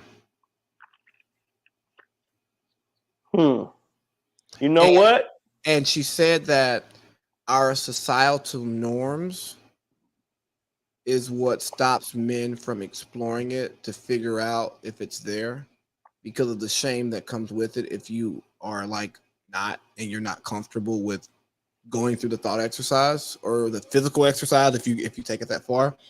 Because she's like, the stuff that you see in the prisons, you go, hey bro, it's like real deal, like killers in here who are held in high regard outside who are having gay sex. I get her argument, but it's a skewed argument though, because I want to say I agree with her, but it's all situational because yes, maybe societal pressures is a given. That's going to be a given, whatever society you in. You in the Middle East, you're not getting dressed like you want to. You're getting covered up. I don't care what you say. Unless you're raid and you leave your uncles at home. I get societal, yeah. I get societal norms, but I will push back on that because it's all about the individual. Now, I agree with her. Most individuals are weak-minded or whatnot. But if I'm not attracted to a male, I'm not attracted to a male. Now, her little part of everybody is, well, everybody in prison is not fucking everybody. That's false narrative. No, she would say. No, I know she's not saying that. I'm just making an argument. Okay. Yes, if you're put in that situation, and I'm down 40 years, and I had a little inkling, just a little bit of what I wonder would that be like. Of course, I'm gonna be here 40 years. Yes, that's what's happening. Now, but if I wanted them dudes like, bro, I don't care. You put around 8,000 dudes. I'm not attracted to males. It's never going to happen. So I get what she's saying, but of course, you're put in a prison. You can't use that as society. I'm sorry. First of all, prison is totally not anything like society. You're an animal, literally. So those thoughts that they got ain't even regular. That's not for regular people to even comprehend. So you eat what you kill in prison. That's a whole different ballgame. I did not agree totally with her. I thought it was a valid point It's a valid point, though. And I think that more men have had a thought of, am I into men? Let me tell you something. You have to think like that. You at one point everybody does. I'm not even gonna cap. Everybody does. I don't give a fuck what nobody say. You're gonna be like, hold on. Am I? Let me see. Nope. All right, cool. Yeah, because you're not gonna do nothing, but you're gonna be like, let me look at a little picture. Okay, nah. First of all, I watch porn. Oh, am I looking more at him or the girl? Let's get to that. Oh, I'm looking at the girl. I don't give a fuck what he doing. All right, boom. I don't like dudes. And that's the thing I was telling. I'm like, bro, I'm telling y'all some stuff I've only like told my wife. Now I won't tell the pot. Like, there was a point in my life where I was like not able to like find a good relationship. You know what I mean? Like with a woman, I go, I'd rather hang out with my partners than like just random girls. Everybody, yeah. But like, hold on. But like, I don't want to fuck no dude. You know what I'm saying? Like, that ain't nothing I wanted to do. And you just go like, I just went through the whole thought. I'm like, no, I'm not gay. No, like I mean, if someone's gay, go. I don't care. No judgment here. But I'm like, nah, I like women. If a dude say he ain't never at least been like, am I really like this? Am I really straight or am I just capping? That's a fucking lie. I'm tired of people lying on their life. I'm so sorry. Because you wouldn't even be a human without thinking that. At least once. Like, let me see. And they don't mean you gotta do nothing. It just means let me think about it. Do I like my homies like that? Or are they just the homies? Okay, nah. I like them more of a brother type thing. Okay, boom. I'm not gay. Cool. Or if you have a girl that be trying to do some gay shit on you, hold on, that ain't going down. Oh yeah. I think now this is my hot take. I think when a dude is liking that girl stuff that simulates a dude, I think he just ready to come out the closet. He ready to go full fledged. What type of girl stuff that simulates a dude? Oh, any booty play, any which is not gay to me. I personally don't do it because I can't do it. But booty butt play, pegging. You using a dildo. You getting all up in there like a screwdriver. What else? He like wearing cross dress. Any of that, which is cool. I don't. Hey, LGBT, I'm cool with y'all. Yeah, so like the thing is right. Just if somebody were to like try to like snap a shot, we're not judging or saying somebody's wrong or less than because of what they like. It ain't wrong. If a dude tell me this right here, this is my number one thing. If a dude tell me I prefer or I really, really, really like anal, my boy, if you go to prison, you fucking dudes. I don't give a fuck what you say because what's the fucking difference? It ain't no difference. It's that hole is the same on a man and a woman. You're fucking dudes. I mean, let's get to that. To me, I don't care what nobody say. Now, if you do anal, don't mean you gay. But if you say you really that's your thing, oh yeah, you on the verge. You on the verge. Nah, I definitely get what you're saying. And nothing wrong with being gay. I don't give a fuck what you do. To be honest, shit, bro, I don't like my wife slapping or grabbing my ass. I'd be like, nope. I'm a man. But at the same time, that's not gay. So it's not gay, but bro, I'm old school, dog. Like, hey, man, now you ain't about to be like, wow, you ain't slapping like a girl, but I get if you you get a little, but you that's cool, But you not about to grab and caress and do all that extra. No. Ari at Moneybag show shaking ass last night. Bro, I cannot stand. First of all, fuck. I don't talk about celebrity relationships because them shits are so stupid. It is so dumb. She was holding up a sign in front of the stage that said "fuck me" after the show. Whatever. They're celebrities. I don't even buy into these stupid ass antics because people take them so seriously and it's not serious. Yeah, y'all really think they living like that? Come on now, wake up. Yeah, so we're to spin this into celebrity land, right? I mean, because I saw that post and I thought it was funny. 1 second. Hour 2. AC Lee here with Code Mouth Tommy subbing in for Parlay Pete. The laziest one. But we're gonna like get into some celebrities. We're gonna talk about celebrities, and honestly, we don't actually care about celebrities like that, but it usually does good in the analytics because you guys care about celebrities because you are fucking sheep. Let's get to it. So yeah, we just saw that post, right? It's Ari Fletcher shaking her fake ass at the Moneybag show, saying like "fuck me tonight." I think that's stupid. You're on you. I'm pretty sure she's not on every tour stop with him because who the hell wants to take that girl on tour the whole time? That's crazy. But she's probably hitting like the major cities, right? The cities that she would actually want to go to. She's meeting them there. Yes, y'all are gonna fuck after the concert. Like that's not even cute. Like if my wife was like, bro, if I'm doing a live pod and my wife pull up with a sign that says "fuck me tonight," I'm like, duh.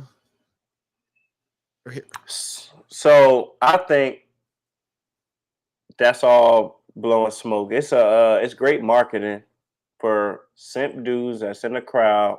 Like, I have a chance to mess with Ari. Like, I mean, first of all, and then another thing, if you think these celebrities ain't going around town on a significant other, you are sadly mistaken. So when they come out like Summer Walker just did, and everybody else, oh, he cheating on me, girl. You knew that. You're just doing this for the analytics, for the marketing. Come on, you can't be that retarded to think if you're Jay-Z and Beyonce that y'all not hitting other people. Stop it. Stop the cap right there. Beyonce hitting other dudes and Jay-Z hitting other women. I don't care what none of y'all say. I don't give a fuck. Yes, they got the LeBron is fucking hoes. Let's get to that. Family is great. I love his family. I don't care. You think I scored the most points in NBA history not hitting these 5 bitches? Oh, you got me.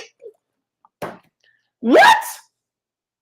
I scored the most points. I put the ball in the bucket more than any other person on earth.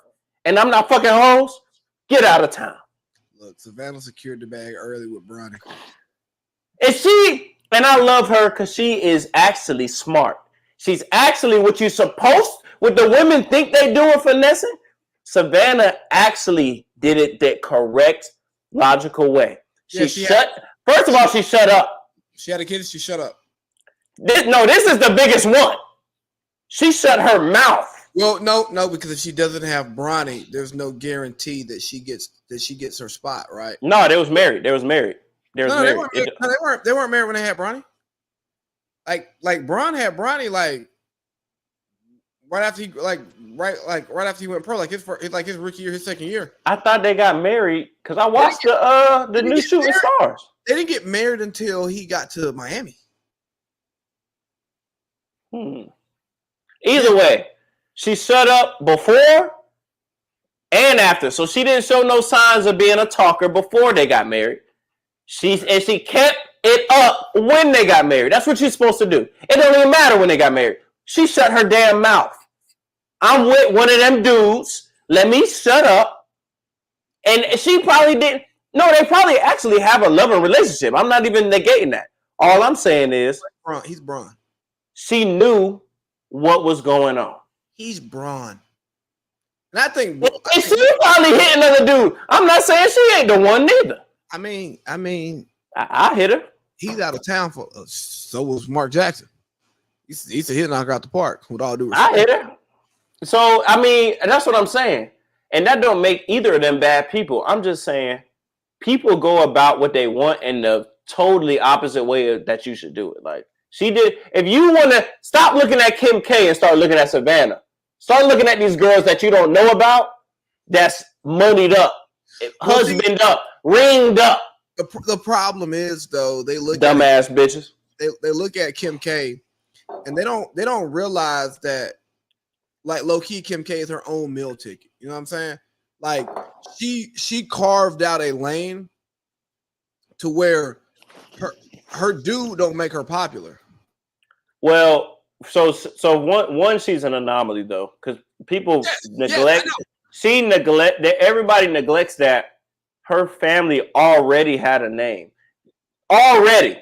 So they were going to be, if she didn't do none of this, they were at least going to be they were at least going to be C-class celebrities, at least. Before they got famous to regular people, Kim K was styling celebrities in Hollywood.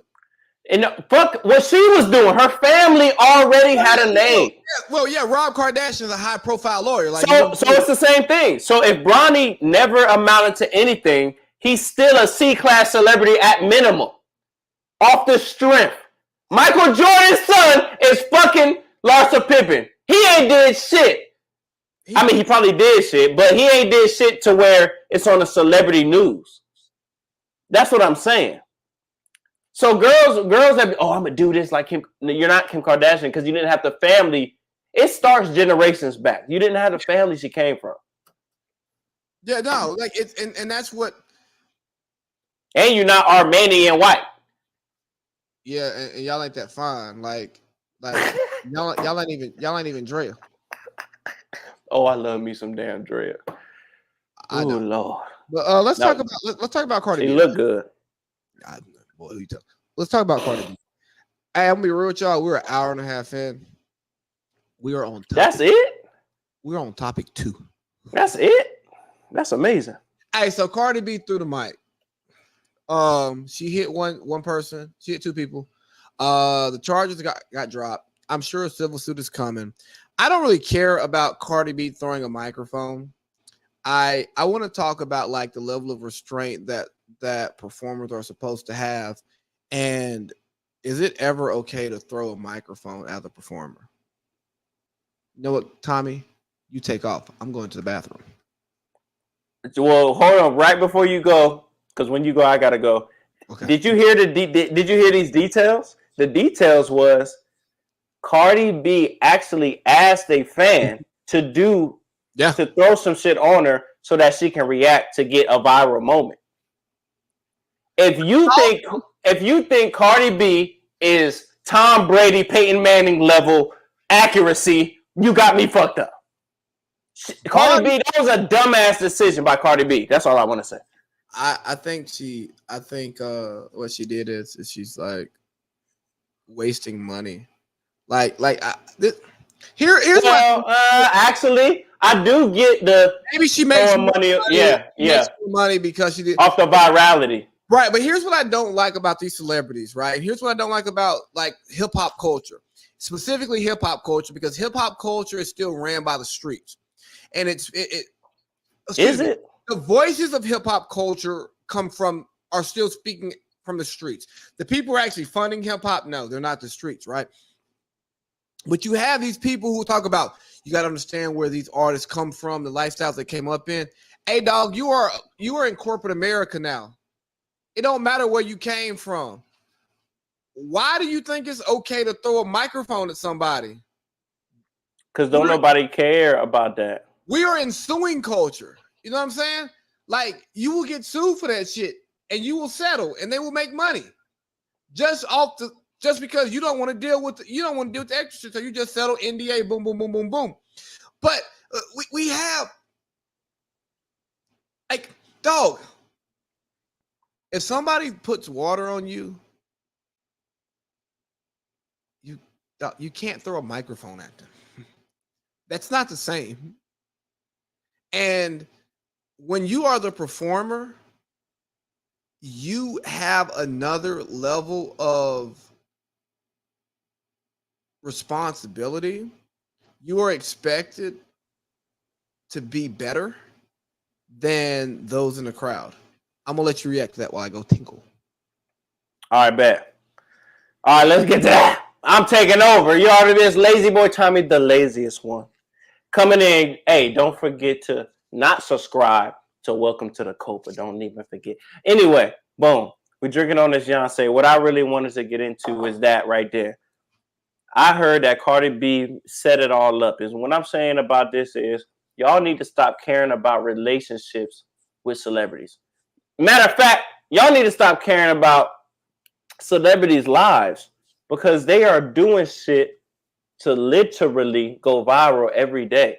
They not themselves. We don't operate. Us regular folk like me and you don't operate like this. We operate regular. Okay, I gotta go to work, do this, do that, get the groceries, whatnot, or what have you. Okay, we're not thinking about none of that.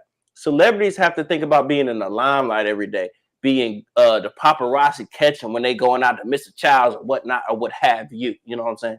So no, we're not rocking with none of that. The thing is, Cardi B made a mistake. She didn't have the QB accuracy like on Madden 04 when you hit the little whatever the flashlight. She didn't have enough accuracy. That's really, let's get to that. Fuck all that other shit. She didn't have Peyton Manning type accuracy. She had that little Trent Dilfer accuracy. Okay. The one where you could barely move the doggone flashlight. It was so small. That's what she had, and that's what happened. Let's get to that. Damn, you went that damn fast? That's crazy. Pause. The bathroom's right here. Like right outside. Okay, I'm going to go next. But I'm going to leave you with this. And how do you take the screen off when you do that? I got you. Okay, but anyway, I'm going to leave you with this question. I want you to talk to the people. So, what would you say will be your biggest lesson learned in life? And I'm going to stop you right there. Yeah, let's get to that. My biggest lesson learned in life, and I'm not centered by this way. Goldmouth Tommy, I hate you for giving me such a difficult question. Something I actually have to think about. It wasn't on the topic list for pre-production. My biggest lesson learned in life.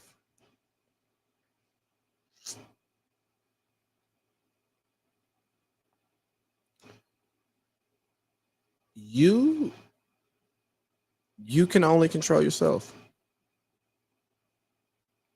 You can only control yourself. You can work to satisfy people. You can try to understand people. You can try to meet their wants and their needs. But at the end of the day, the only person who you are responsible for, the only person who you can actually truly satisfy is yourself. And no matter what someone can tell you about themselves, no matter what they tell you that they want, tell you that they need, if if they don't receive what you're giving, if they don't accept it, it will not matter.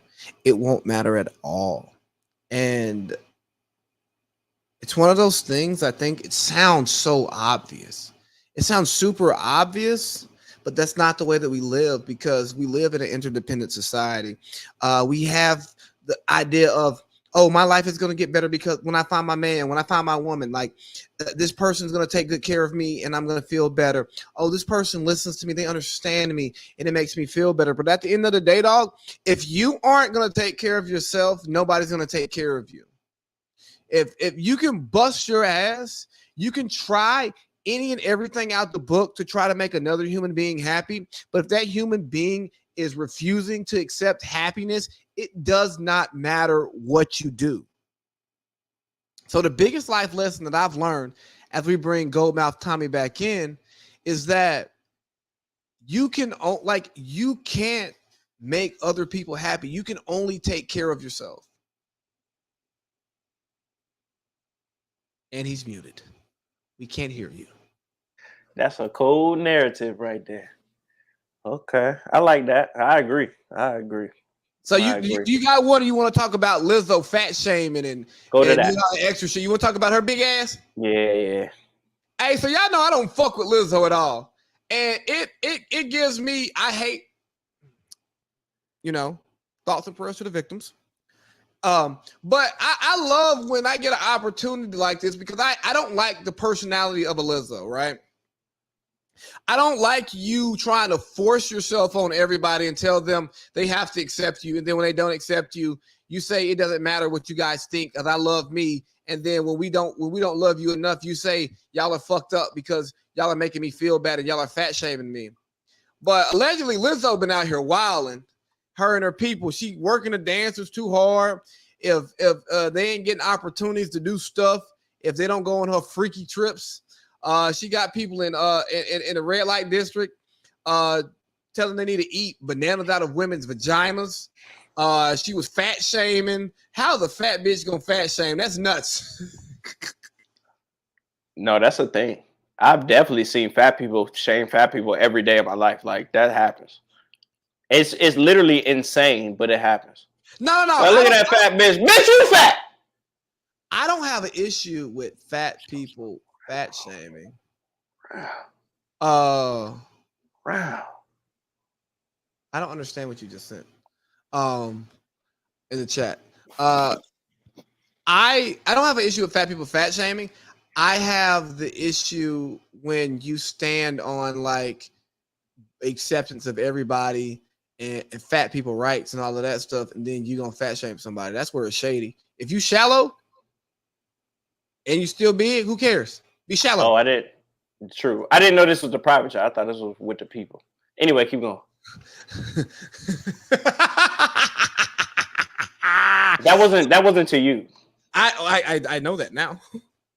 So yeah, like anyway. it's one of them things where I just think you are a total fucking hypocrite. Like she put out a statement saying, I don't normally address false accusations. Well, you're addressing false accusations right now. So obviously you address them.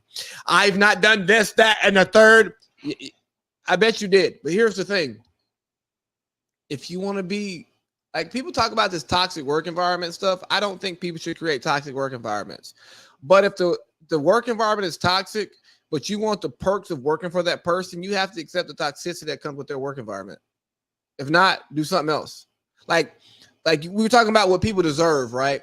Earlier in the show. People are so fucking entitled and think that, hey, I should get all the perks of doing this and not have to deal with the consequences of it. Guess what? If this was a podcast that made a lot of money and like you had to be my personal assistant, yo, your life would fucking suck. Well, if they had to be your personal assistant? Yes, your life would suck. suck. Let's go. Wait, stop right there. Let's get to that. What's some stuff that you know they'll be like, this dude, he want this? Let's go. Run me through a typical day that your personal assistant will have to go through when you wake up. Okay, so you are screening my phone calls, my professional phone calls, right? Like Right. I'm not carrying the professional phone. Like that's yours. Okay. You're taking care of all the social media. You are commenting like me because I don't like social media engagement. I fucking hate it. Yep. Like, I know it's important, but I don't want to do it. Right. And I'm hardly interested in what people say in the comments. Like when I've had videos that picked up traction, I've not really cared about the comments. Like, right. I'll debate you for fun, but I don't actually care what you're saying because I do my own research and I put my shit out based on what I know and what I feel and the research I've done. Right. So like, bro, like my schedule as I'm consistent on a few things, but then like there are a lot of inconsistencies, right? I can be like, hey, let's do this. Right. And then last minute, and now fuck that, scrap it, we're doing this. Yo, if you're not on time, bro, that shit pisses me off. Oh, me too. Like, we both like that. I have a low tolerance for like. Me too. I don't play none of that shit. And I have a low tolerance for if you know you have something going on. I don't care if we reschedule stuff. I don't mind it at all. Just fucking tell me. Yep. Me too. And then like when we go places, because I'll be the type of person who has my assistant with me everywhere I go. Hey, we got an appearance at 8 a.m. tomorrow. We're going to so-and-so radio station. All right, bet, cool. Hey, it's midnight. We probably should get back to the room. No. Okay. Hey, it's 2. Should probably get back to the room. Right. We're in Houston though, and the after hours is open. BYOB strip club, right? They open till 5. Okay, we'll get home by 4. Okay. But you gotta be there at 8.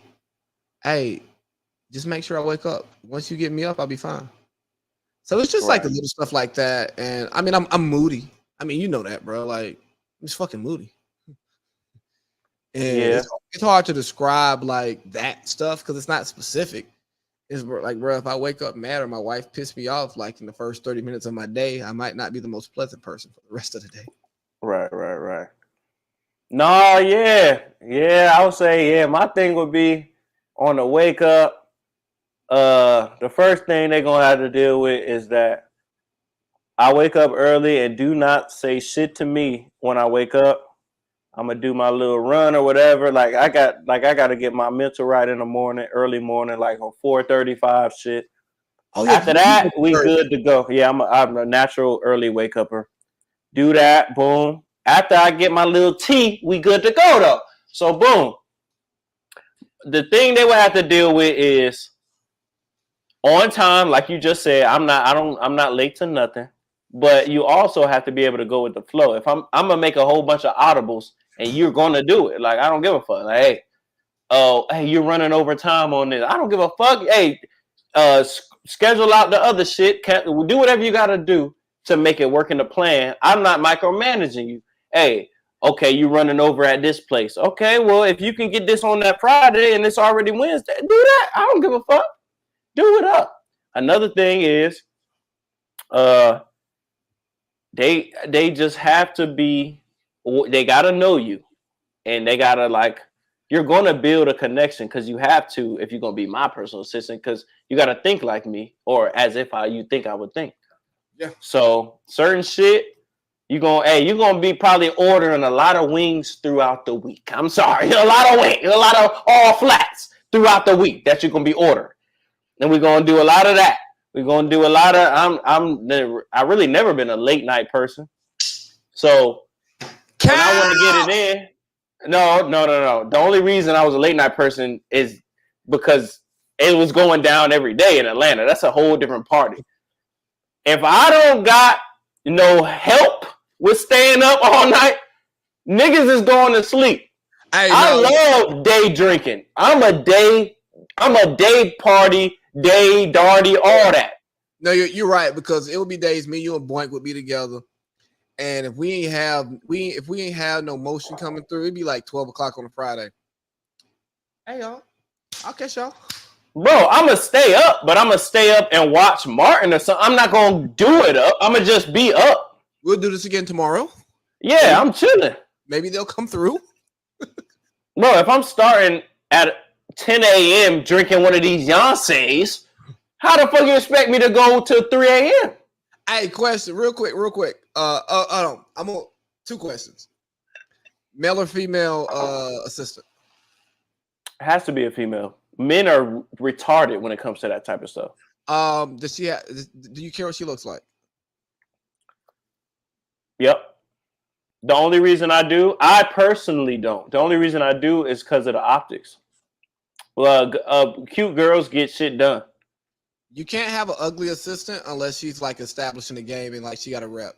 And if she's one of them ugly ones that be on her shit, yeah, I'll take that. I don't give a fuck what she look like. If she like, I'm moving shit. All right, let's do it. Like, but no, if you got a shorty who like will cuss a motherfucker out and on that Dame Dash type shit, and she bad, I need that because I'm gonna teach her how to use her. Well, that's what I do. And actually, right now, any girl I meet, I'll teach you how to use your beauty to get what you want. You can act dumb all day. We're gonna get the deal. And then we're going to hit them over the head because they so stupid. Yeah, I couldn't have a male assistant, man.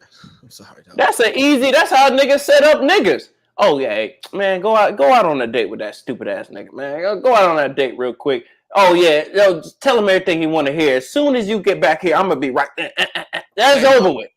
Funny story. One of my partners was telling me about how when his partners came out, he went out to Atlanta. I think they went to Strokers. He ended up like tossing. I love Strokers. He ended up tossing like 1,200 in that night. And I said, well, I got some homegirls I could sick on you, boy. We get this money moving on him. You know what I'm saying? Right.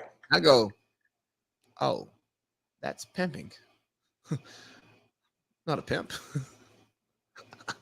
Man, I'll put women in positions to go make some money and just bring me back my cut. Hey. The older I get, I start understanding. Yeah, you keep going. I don't want to say shit. Go ahead. No, because I mean, it's not something I'm involved with. But like when I was young, I'm like, bro, why would these women like deal with this? Why would they have to work for him? Why would they not just keep all the money?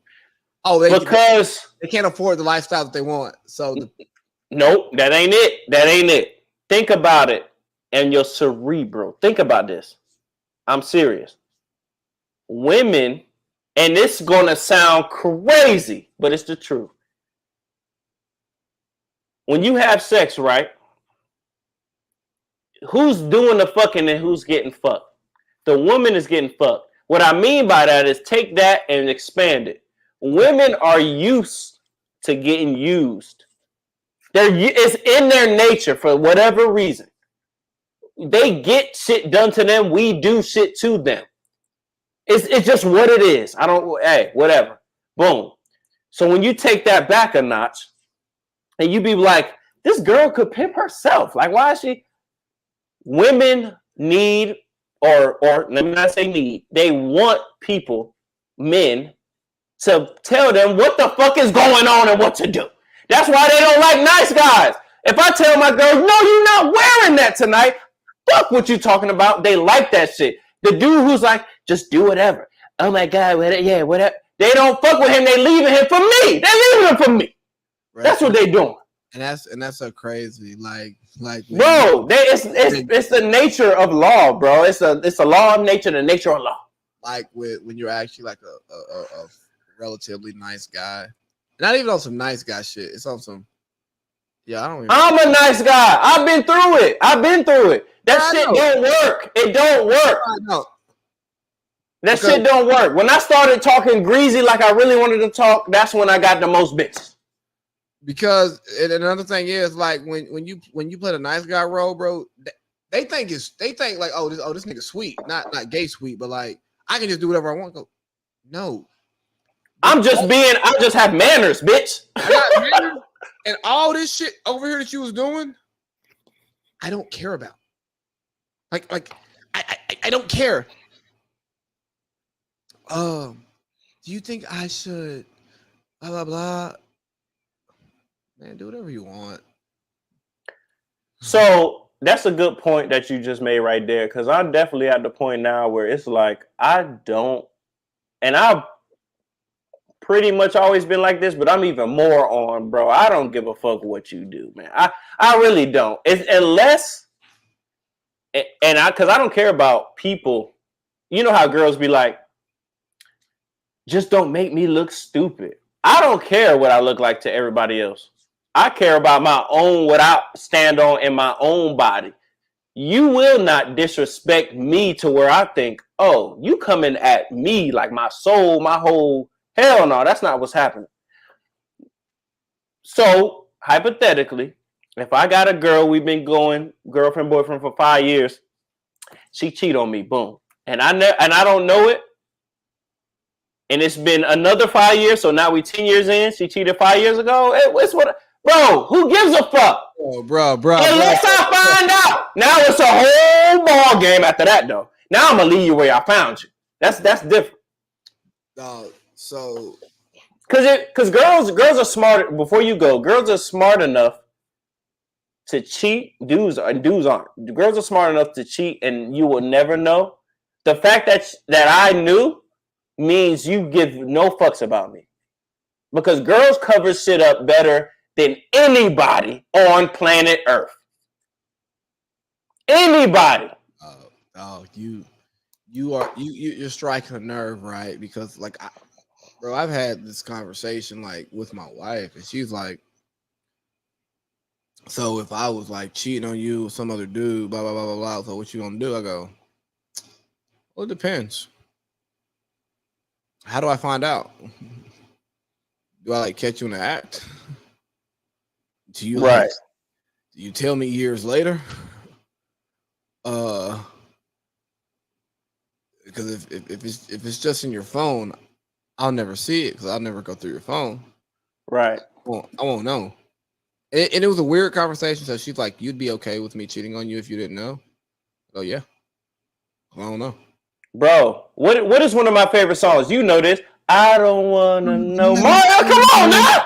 That's my favorite shit. Keep it on the low. Keep it on the low. Cause my heart can't take it anymore. I think when people cheat, because I've done it before. I've done it in my earlier years, right? I was probably like 19, 18, cheated on my girl. My dumb ass told her. Nigga, what the fuck wrong with you? Hey, baby, I cheated on you. The fuck wrong with you, nigga? Hey. Oh, yeah. Play that. I can't believe you said. Hey, I'm gonna get to that in a minute. Yeah, I know. Somebody said they saw you. Okay. The person you was kissing wasn't me. And I would never ask you. I would never ask. Really, I never asked. I just kept into myself. I don't wanna know if you're playing me. Keep it on me. Hey. My heart can't take it anymore. And if you creeping, please don't let it show. This is my nigga. Oh, baby, I don't wanna know. This is going on TikTok right here. This clip right here. Oh, baby. I think about it when I hold you. Oh, this about to get me into my bag tonight. Hey, where we up? Cause we 2 hours in and we really been chilling. We ain't even like turned up yet. I don't know why it's only been 2 hours. That's crazy. I feel like it's been 10 minutes. I'm saying. If you're playing me, keep it on the low. Keep it on the low. My heart can't take it anymore. I am a fragile man. Please don't let it show. I don't want to hear that. I don't want to know about nobody sticking you. Oh shit! You just brought me to the. Thank you for saying that too. It's that bounce right here. Come on, boy! This song we got the heavy hitters. Don't stop now, straight to the top now. That's what I need. Someone to truly understand how to treat a man. Hey. Girl, you made me believe again. If you happy, then be with him. Go ahead, mommy, breathe again. Go ahead, mommy, breathe again. Don't stop now, straight to the top now. Go ahead, mommy, make it hot now. I need me a love that's gonna make my heart stop now. And what I need is simple. 5'5" with dimples, potential wife credentials. Know about the life I'm into, life I've been through, and how I had a trifling mental. G4 fly with me. Times get hard, cry with me. Die with me. White Beach Saints lie. Oh, sorry. Hold on. No. I done fucked up. One to truly understand how to treat a man. Yo, listen to me now. What should I say now? Come on, mom, been a whole day now. I wanna lay round and sip colada, dipped in Prada. I'm smooth as Eric Estrada, dipped in dollars. We out in Vegas, Nevada. Bubble bath in a champagne glass, about the size of a campaign ad. You don't know how you look to me. It's a crime, you's a crook to me. I done been around the world, seen a lot of places, been around your girl. Believe I read faces. Hey. Don't want me to prevail, but I learned my lesson. Watching Sean stressing, so why listen to her and start guessing? Mommy, you ain't ready to ride to start dressing. I need a girl receive my mom's blessing. Oh, this is my favorite part. Contesting, I need affection. Let's go, Mary. Girl, what the hell is on your mind? I could be done, but I'm not blind. Come on. There's something leaking in your mind. Get your mind right.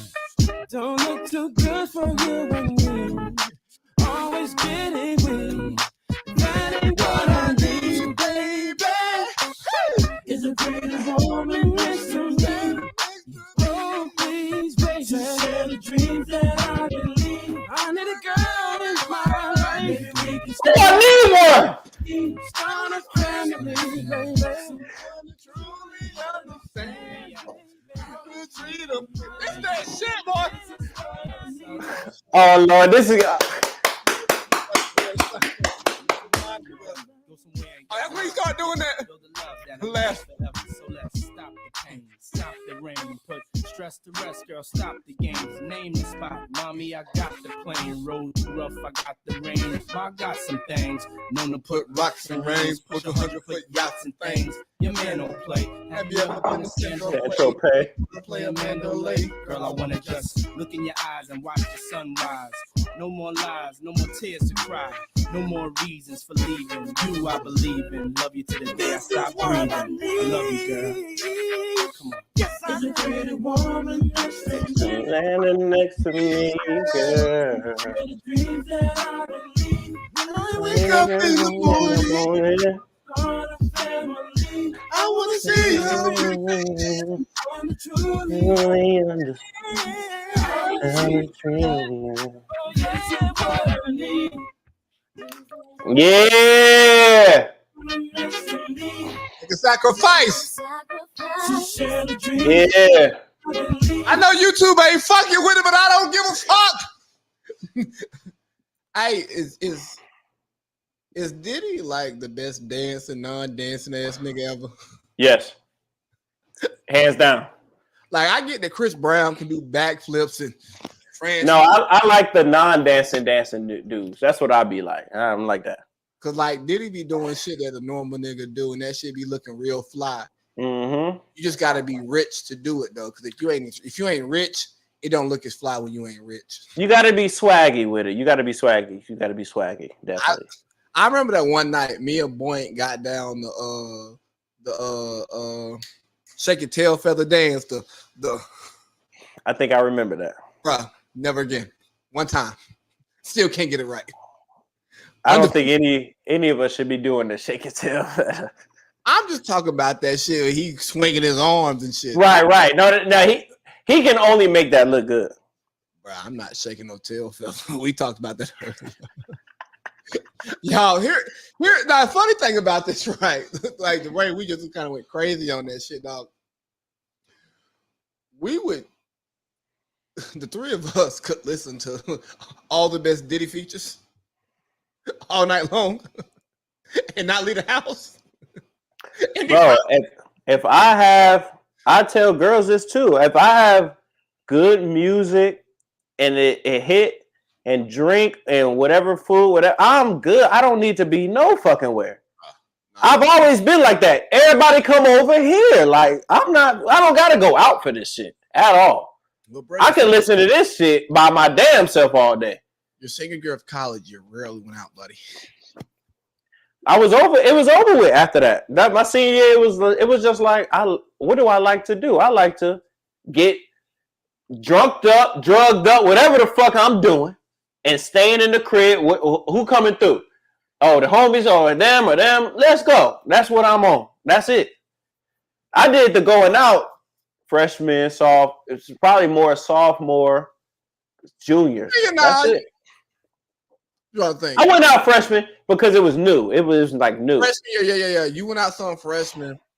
Sophomore, you went out a little. Well, even when we would go out, it would be different. Like our going out wasn't the mainstream go out. It was like, oh shit, okay, it's fucking 12:30. Let's pop real quick over here, see what we can do, and come back. Cause I feel like you went out the most senior year, but it was holding the wall on Wednesday. Cause once I finally found the spots, oh yes, I'm going. It was holding the wall on Wednesday. It was U-Bar on Tuesday. After hours on the weekend. Like it was Peter Street. It was after hour. Yeah. The shit was like different. It was freshman, sophomore was more. Let's go to Mansion. Let's go to what's the name? Let's go here. Like it was one of them type of things. And shit, junior year. Hey, bro, how corny was it that we had to bring the basketball players hoes? I need to talk about this. That was when I knew. That is when I knew, and I'm so glad I lived that experience to think Everything is not what it seems, bro. I used to think, man, this nigga 6'6", pause all this, 6'6", light-skinned nigga, basketball nigga. This nigga, like eyes, this nigga should be getting mad. When I moved into them suites, I was like, all the bitches about to be through here off the strength of this nigga. I'm about, bro, we about to go on a run, baby. Then they had the short, cool, what was the short, cool dude named the Hispanic nigga? Who? DB, who always said we was Boykin was fried. This dude, I'm like, between them two light-skinned niggas, we lit. Bro, dry as hell in there every weekend until I made it come. So this is truth in the details, though. The only reason I even met Deja was because of them.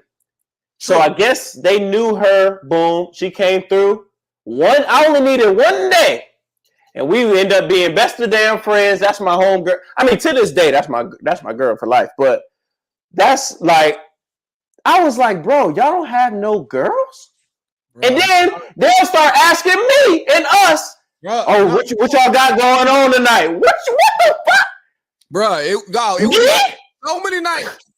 You know what I'm saying? Like, because I come from across the street, you know what I'm saying? Not across the street, across the courtyard, come over there.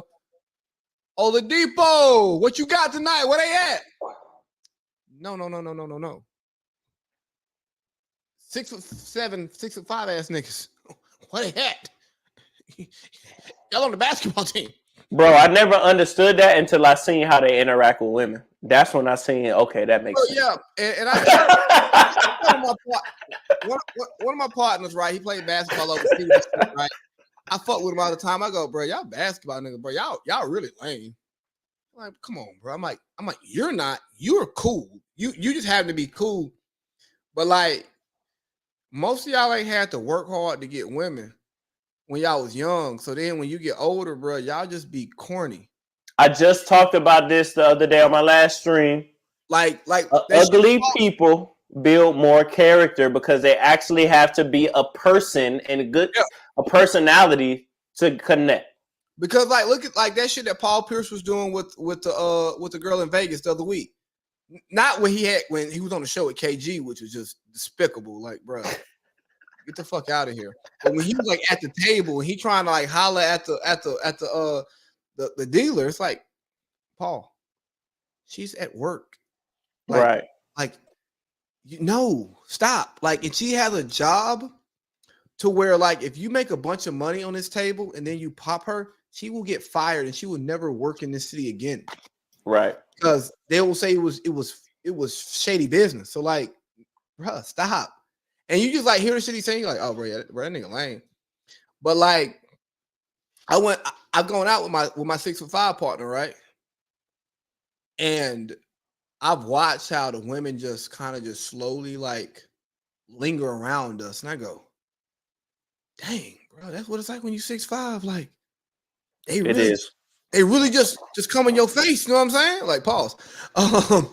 And and so many of those basketball players, they just be getting girls because the girls throw themselves at them. But when you 5'11", black as fuck, and I used to have crooked ass teeth. Oh, dog, you gotta be funny. You gotta talk shit. You gotta like work. You know what I'm saying? And it's kind of though, you gotta just be your damn self and stop trying to like, because every time I tried, like, well, okay, let me not say every time, but when I say, you know what, I'm about to try some game, that never worked. Now, if I slip in some game on the shit I'm already, to this day, hey, I see a girl at the bar, I'm going to do what I do regardless. And if you don't fuck with it, you don't fuck with it. If you do, you do. You're more than likely going to, because I'm all about having a good time, fun time. That's what we doing. So if you can't take a joke, get away from me. If you can't do certain shit, get away from me. But if you like jokes, drinks, a good time, seeing some shit, we good. Bro, and that's really the thing, right? Like, but the basketball niggas be like, I don't know what this is. They too cool, you know what I'm saying?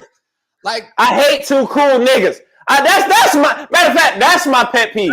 Too cool niggas. Cause Too cool niggas. Cause I done been on my too cool shit. You know what, bro? I ain't really never got no pussy being too cool. Me either. I got pussy being like cool. Like, oh, you a cool guy. But like when you being too cool and you actually thinking about the cool shit, that shit don't work, dog. Dog, let me tell you a story, right? I got some ass one night. I'm downtown San Diego. Gas lamp as they call it. I call it downtown, but 619, baby. I'm down there. I'm walking through the street. I'm on 5th, 6th Street. Stick man, yeah, that's me. Stick man, big baby. Right? I run into my partner. He talking to two shorties, right? I see the one shorty who look good. She ain't really rocking with him, and she had her big ass friend over there. And I'm like, well, I ain't fucking with a biggie. I ain't fucking no biggie fry. You know what I'm saying? I want a medium. You know what I'm saying? So I see shorty. I start talking to her. She's like, what's your name? Stick man, yeah, that's me. Stick man, big baby. And she like, why they call you Stick Man? I'm like, I'm trying to stick something. Boy, it worked. Yeah. And we get to talking and like she see this tattoo right here, like inside of my arm. She's like, what that say? I was like, I'd rather die enormous than live dormant from Can I Live, Jay-Z song. She goes, oh my God, let me show you something. Right. She pull up her IG. Uh-huh. That quote's in her bio. I go, stars align. We in there, baby. Hell yeah. We in there. Hell yeah. Now let me tell you what makes this story funny. I'm visiting San Diego with my mom's. My mom's back at the Airbnb and I'm out. She wanted to go to, it was a Saturday night. She wanted to go to church on that Sunday morning. Bruh. I Uber back to the Airbnb at like 8, 9 in the morning. Like y'all talk about the walk of shame. Ain't nothing like having to walk back into your Airbnb and your mama in there. And, she knows. She like I come back in and like it was this weird Airbnb situation, right? So the dude was renting both rooms separately, but like you can't really tell on the listing, right? Because you're looking at it and then you seeing different rooms, and then like if you don't like read the description, shit, you don't know that. Well, I didn't read the fucking description, and like the people who had it that second night, who like 3-4 girls, and like they came out in the common area. You know me. I get to rapping, you know what I'm saying? And like we end up leaving out together. We split, but we like start the night together. So I'm talking to my mom again, right? She's like, did you sleep in the other room last night? I was like, no, I was at a hotel. And she's like, oh, I thought you was over there with them girls. I said, Mom, I wouldn't do this that close to you with some randos. Right. I have respect. Now, my wife is different. You stay in my house. Right. I'm going to go Pound Town. I'm going to Pound Town. You know what I'm saying? But then she's like, but you were at a hotel? And she just sitting there looking at me with that face of, this nigga ain't shit. That's funny. One day, you got to remind me to tell my graduation story when the day we graduated. I think you've told me that story. You've told me that story. I probably did. I barely got through that damn shit. That was at somebody's uncle's house, right? Yeah, that was a long night, boy. I didn't sleep. I did not sleep that whole night. Yeah. That was. I can't believe I did the amount of dumb shit that I did. I cannot even believe that. It's no way I never got nothing happen to me. It's no way. I was like not caring about shit. That shit is kind of ridiculous driving around Atlanta like that. Like in the view. In the hot looking car, like this whole shit was retarded. Bro, you remember that night we went to U Bar and Mm-hmm. Stacey, Mm-hmm. and you was like, hold on, let me drive. So that's the one thing I can be lit as a bitch. I still know what's going on, and I know my people. We got out of there. This nigga hitting curbs and shit. I said, "Oh, hey, I'll take over. I don't even want to drive, but I don't give a fuck. Cause we're going to jail if you drive more." Oh, we ain't. You is. We was all of age. Yeah, but still, like that. I was just like, hell no. Nah. I talked about he was in Virginia 3 months ago, 4 months ago. I went to something in the water together. Yeah, I talked to him about that. That shit was hilarious. I said, yeah, your ass was about crazy as a mug. But damn, I was about to say about that story you just had. Oh, my mom's in the rando. Oh, yeah. I mean, I don't think I treat like girls like I really, man, I just be like, this is what it is and this is what you're gonna get. I no longer, I mean, I don't even, I probably really never did now that I think about it. I don't really run no game. It's just like, I'm going to say some slick shit because I want to be funny and I'm entertaining myself and see if it worked. But, yo, I didn't never get no girls off no game. I got them off of, like, being around. That's it. Like, that's literally it. Oh, yeah. That's a good detail right there. That's a good detail. Good old U-Bar. I just get them off of being yourself. And every dude can get them off being themselves. But I do know about the too cool shit because I used to act like that. Hole in the wall. Oh, my. $1.90. What was it? It was $1 after. It was free. At free from 10 to 11. Yeah. Next door at Moondog, it was $1 beers and $1 Red Bull vodkas. I told you I probably shouldn't say that on here, but I met a dude up there in that nasty ass bathroom where they had ice in the stalls, and it was one thing you just had. Nice. Yeah, and a Hispanic dude walked up on me. Anyway, but bro. Why you was pissing? Pause? Anyway, no, it was some other shit though. He was a street guy. Oh, yeah, okay. Yeah. But yeah, so them nights was so fun.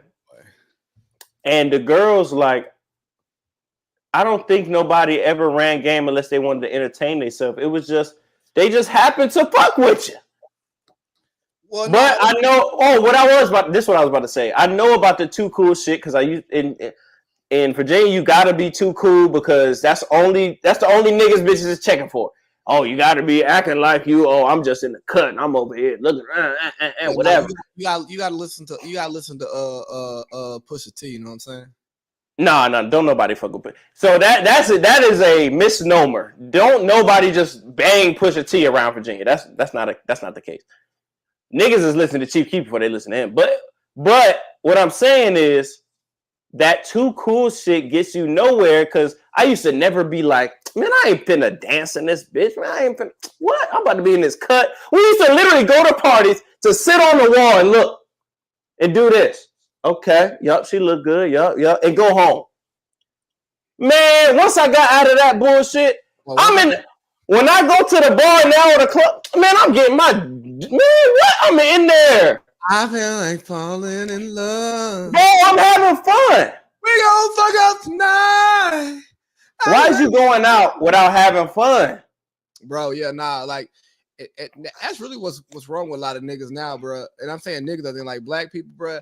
Y'all niggas be going out and y'all don't be having fun. The dudes, y'all fun. Cool. Y'all girls be acting like too stuck up, bro. Like y'all go out to take an Instagram picture at the spot and y'all don't even like enjoy the spot for what it is. Like y'all know what I used to do to bitches that was acting stuck up. First of all, I'm pulling I used to be ridiculous. As Atlanta, the boy he see me minute. I pull a bitch hair.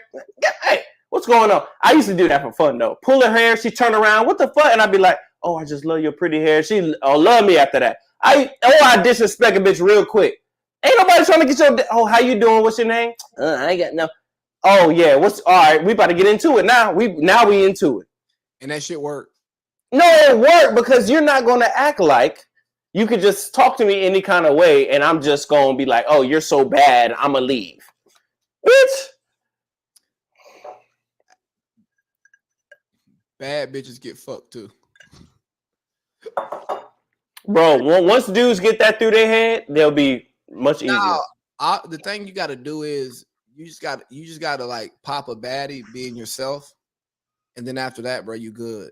Like you just gotta, bro. It's a confidence thing, man. Like women love confidence. So like when you giving them that confidence and you actually like being you and you confident in that shit and you stand in that shit and you do some embarrassing ass shit and somebody say something, you be like, bro, I don't give a fuck. Once you do that and you get comfortable with it, you good. You know what I'm saying? And then I think what it is, bro, as we got older, we start looking at not even at your roster. You look at all the women you've been with, right? And sometimes it even becomes comparing. Like you see some guys who you kind of respect the way they move and they get down, and then you see, bro, they done pop some shit that you wouldn't even talk to. You be like, you hit her? Hold on, dog. You hit her? Oh man, you gross. Yeah. You know what? Hey, nah, shorty, you gotta talk nice when you talk to me, cause I'm gonna go ahead and tell you, some of these dudes you be messing with, the stuff that they do, I hold myself to a higher standard. Now I'm not gonna say that because that's dirty Mac and that's lame. No, I will bring up real quick. I'm not that type of nigga. I'll say that though. I'm like, I ain't nothing like that motherfucker. That's all. I'll leave it at that. Oh, yeah. Nah, I'll say somebody. Nah, bro, I'm not him. Like I was having a conversation, it was a while back, and actually this girl mama told me I look like her dude. I said, no, I don't like that nigga. She said, I don't like that nigga. Go ahead and stop. Don't compare me to that nigga. I'm me. I'm him. He ain't me. Talk nice when you talk to me. Man, my thing is like, I just don't get when girls be doing that type of like. The last thing I want to hear about is whatever other dude you had going. Just the same as girls don't want to hear about the girls you had neither. It's vice versa, bro. Why are y'all bringing that up unless y'all agree? Okay, we're gonna talk about this. But other than that, don't be bringing that shit up out of the blue. Who gives a? I don't care. Bro, I don't care. Hey, do you think Kim K is a prostitute, like Stephen A. Smith said? Kim K has never been a prostitute. I know actual prostitutes, no. But I get Stephen A. has been on his high horse for the past year and a half. You can see it in how he comes on this show. You can see it on how he dresses. He used to never be like that. He used to be a little bit more humble, know his place. Now he's Stephen A. and he say it. He wearing this, he talking to Molly like this, he doing it. Like you can see he on his shit. So he feel like he's above the law. And I hope I never get like that. That's all I gotta say about that. Hey, I just read something. Girl said, if I gave you some pussy and you tell the business, you a rat. I agree with that to a certain extent. I do agree with that. I agree. I'm gonna talk about it within my circle. Go ahead. No. That's what I'm saying. I agree with that because I hate when girls tell what we just talked about to the friend, and then the friend tells me, so I know that or she gives me something that I know she knows. I don't like that. Now, yes, you're going to tell somebody, but I should never know or get the feeling that you told them. So, boom, for instance, if I'm talking to a girl and strike there, we was all in the same place that night. And I was like, damn. The next morning, I was like, oh, you remember, what's the name? Oh, yeah, I striked it that night. After everybody left, I got that. Now, when we all hang out again, if you that I told is looking at her a certain way or like, like showing her that I told you, that's I do get that because I hate that shit. Now, if you can keep it to yourself and keep it copacetic, oh yeah, we good. Yeah, nah, like I've been in that situation. Yeah, bro. Like, yeah, me and my partners talk, but like we keep it in the circle. You know what I'm saying? Like, we ain't out here. Nah, bro. We ain't doing that. You know what I'm saying? Like that's like I remember this was before me and my wife even got together. I remember like I slid in this feminized DMs, and Boink hit me and said, "Yo, you be DMing so and so?" Damn. I'm like, how you know? I hate talking ass people, man. After that, bro, I ain't say shit else to Shorty ever again. You know what I'm saying? Like I actually think I unfollowed her after that. You know what I'm saying? Because I'm like, yo, what you doing? Like, what is you trying to get at right now? Yeah. Like, why? Why? For no reason. This ain't that. Like, you know what I'm saying? Like, cause I'm a sniper. I barely like when a girl tell her parents some shit that we argued about. This is our relationship. And now if I can see if it was some girl, we argue over the dishes. Bro, don't be having them thinking I'm all on you every day. Cause that's all it does, because they're gonna take your side just like I would take my person's side. Stop feeding them any arguments. Stop talking about that shit. My thing is, like, bro, I'm a sniper. Well, I was a sniper back in my day, right? So if I'm shooting at you, it's probably not public. You know what I mean? Shit, probably. It's never public with me. You didn't know what? So if I'm shooting on the low, you need to keep it there, because I might be publicly moving a certain way, and you could be moving publicly a certain way. But if we know what we got is what it is, all that other public shit don't matter. Man, I would say I'm probably so fucking on the low. I may have only liked one girl's photo that I actually mess with in real life. You would never have no trace of nothing unless it would have to come out of her mouth. That's how cold I'm keeping it. And that's not even trying to do it. I'm just private. Who cares? You don't need to know what the fuck I be on. If you ask, I'll give you an answer. But other than that, hey, I don't know. But to keep on this audacity of women out here, the audacity for you, and you know what? This might be the coldest topic on planet Earth. Okay. The audacity of you to have me pay for a whole night out, dinner, all this extra shit, and you don't give me no play. Now, I don't mean it gotta be sexual, but after that, it's like you ain't giving me nothing, and the communications drop. Yeah, you might find somebody. You might find somebody looking for you in a couple seconds, because that's crazy to me. I just think that's no manners having. Because I would never have nobody pay for me if she was on the other foot. Pay my night. I'm talking about we went to 3 bars, restaurant, this, and that, and then go some. My conscience won't let me do that because that's fucked up. You know what, bro? I was out when I was living in San Diego. That's fucked up. I matched with this chick on Hinge.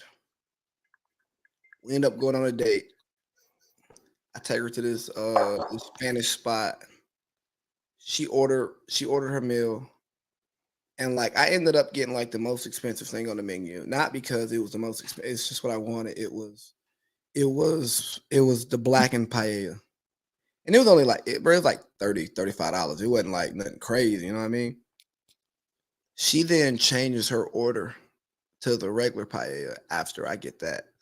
So I'm like, hold on, you pocket watching off the meal, but not even like on what you like order what you want. You know what I'm saying? Like, if I take you on a date, I take you to a spot, I've committed to paying for the 2 most expensive things on this menu.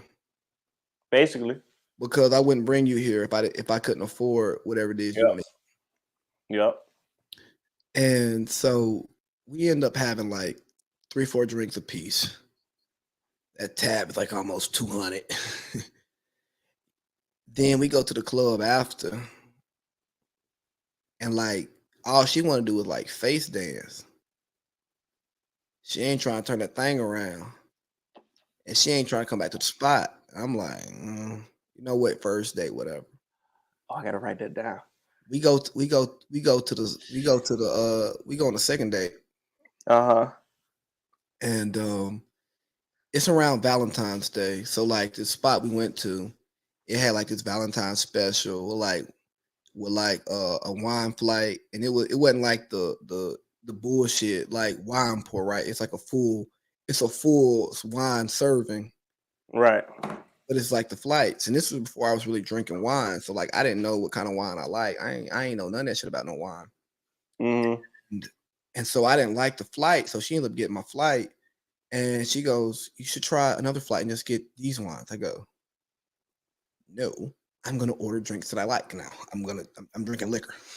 Right. And Shorty is like putting them back. And then she's like not trying to come back to the crib.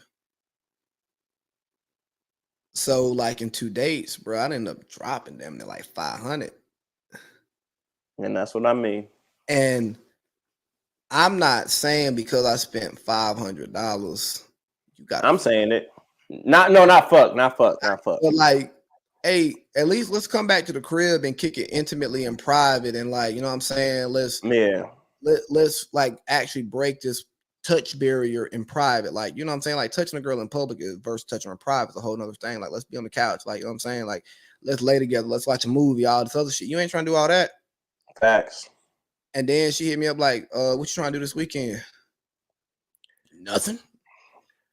The fact girls got it flipped. You should be worried about the dude who is only trying to take you out in public, dumbass. You should be less worried about the dude who, after he takes you out of public a couple times, like, hey, let me get to know you on a different level. That don't mean everything. Don't mean fuck. First of all, I hate when people think that, because I have been I can call 8,000 people right now.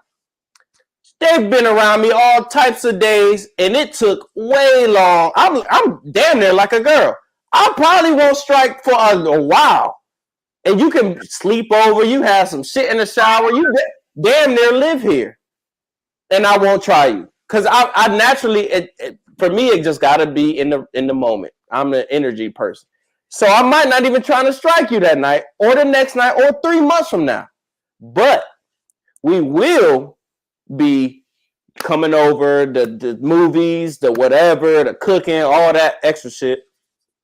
I don't think nothing's wrong with that.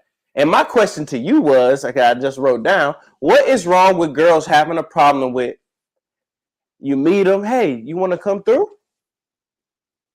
Why does come through automatically mean you trying to fuck? Because I think there are a lot of like suck ass niggas out here who have made it hard for guys who are just cool. You know what I mean? Like,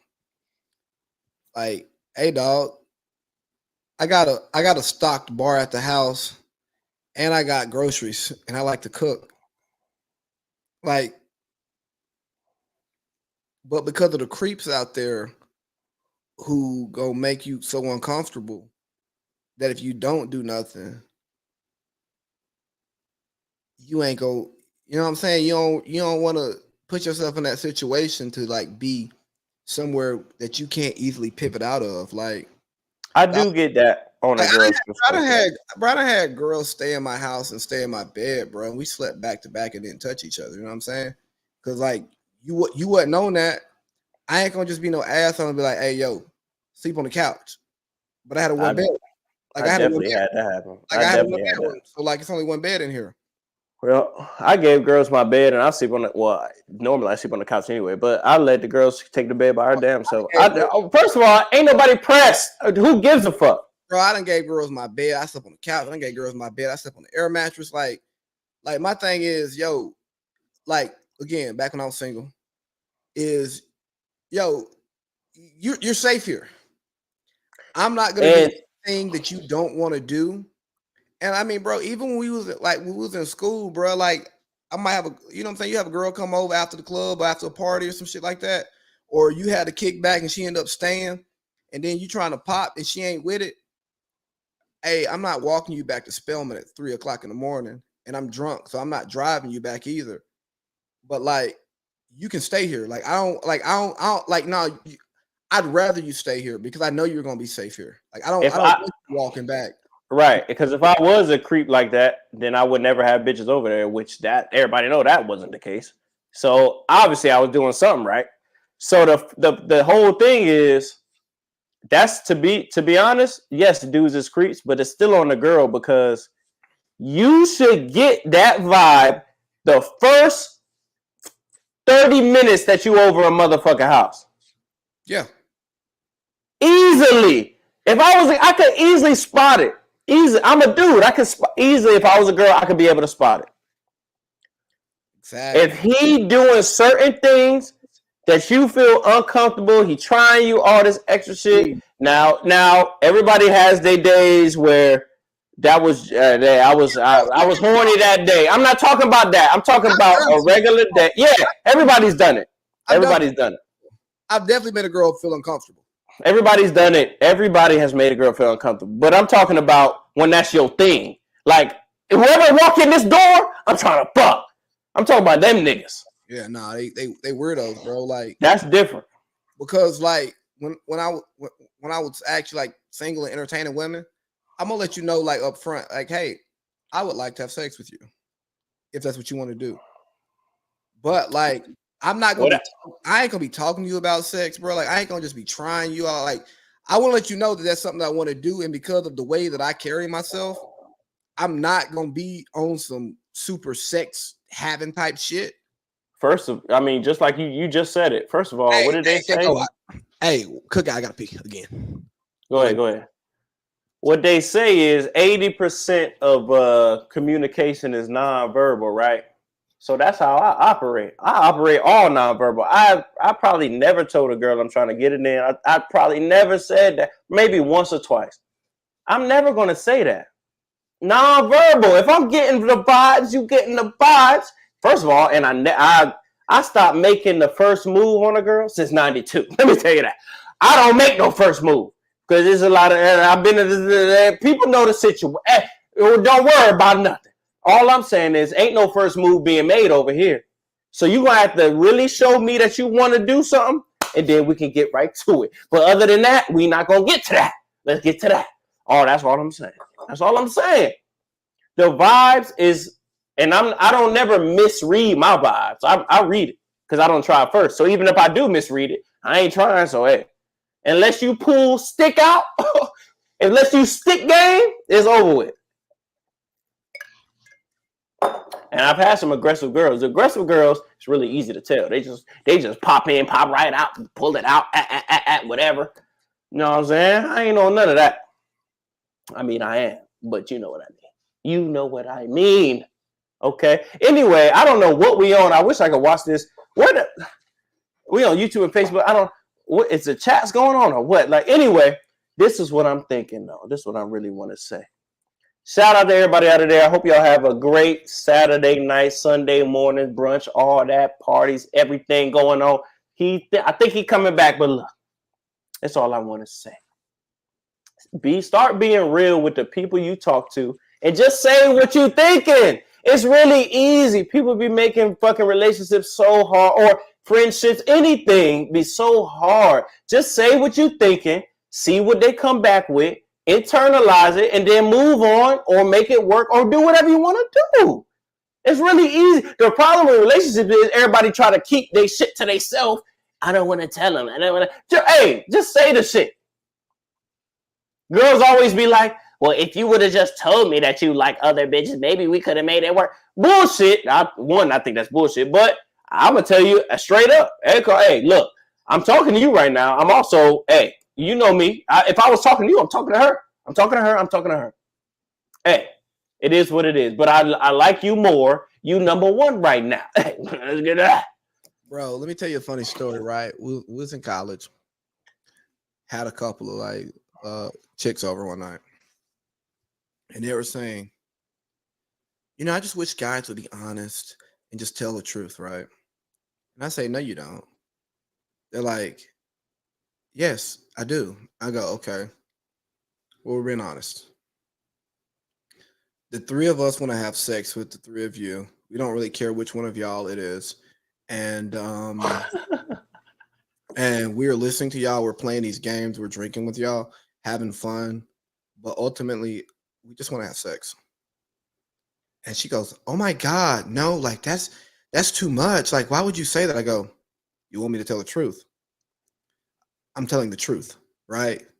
And I was like, all this hanging out and chilling is cool. But once like 1 o'clock hit, we trying to fuck or go to sleep. Hey. And they left. Because that's not what they wanted to do, which was fine. Like, wasn't mad at them, wasn't like, hey, y'all can't come back over here no more. Like, no, that it was just like, yo.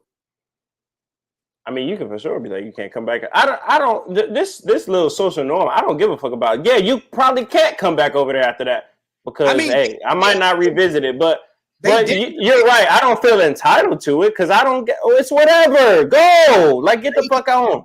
They didn't come back because the understanding was, well, if we go over there, those guys want to fuck us. Yes. Hey, oh well. I don't understand why people don't just get with life. How about you live in real life? People don't just do shit just to do shit. I'm talking to you for a reason. You think I want to just spend money on you for no reason to get nothing back at all? Nothing back. Not no good friendship, not no nothing. You think I'm just doing this just to do it? And the wild thing is, bro, like, fuck? Dog, I know what's happened to you, bro. You've been attracted to a chick. You start working it, and she ain't into what you're into, and y'all end up becoming like good friends because she's a cool chick and you fuck with her. I always, nothing's wrong with that. That's what I'm saying. You always still gotta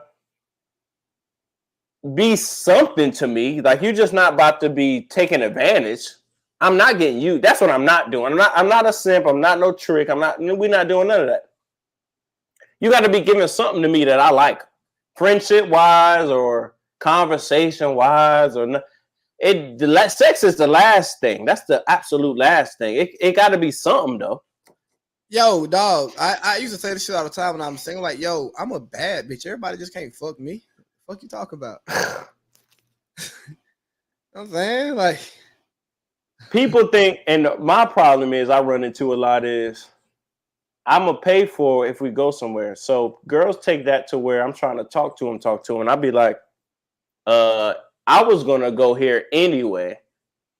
I would rather be with a female. So of course you're going to come. And if I invite you, I'm not going to let you pay.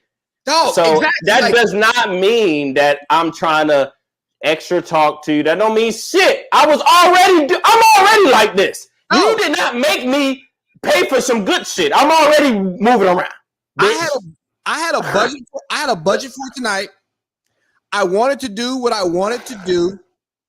I wanted somebody to come with me, right? Because bro, I even got clowned. I've even got clowned by some niggas. They're like, bro, you just be spending all this money on these bitches, and you don't even be. I'm like, bro, here's the thing. Again, back when I was single, I enjoy nice things. And I enjoy doing nice things with people that I rock with. After you live in Atlanta, you get a little bougie. And me.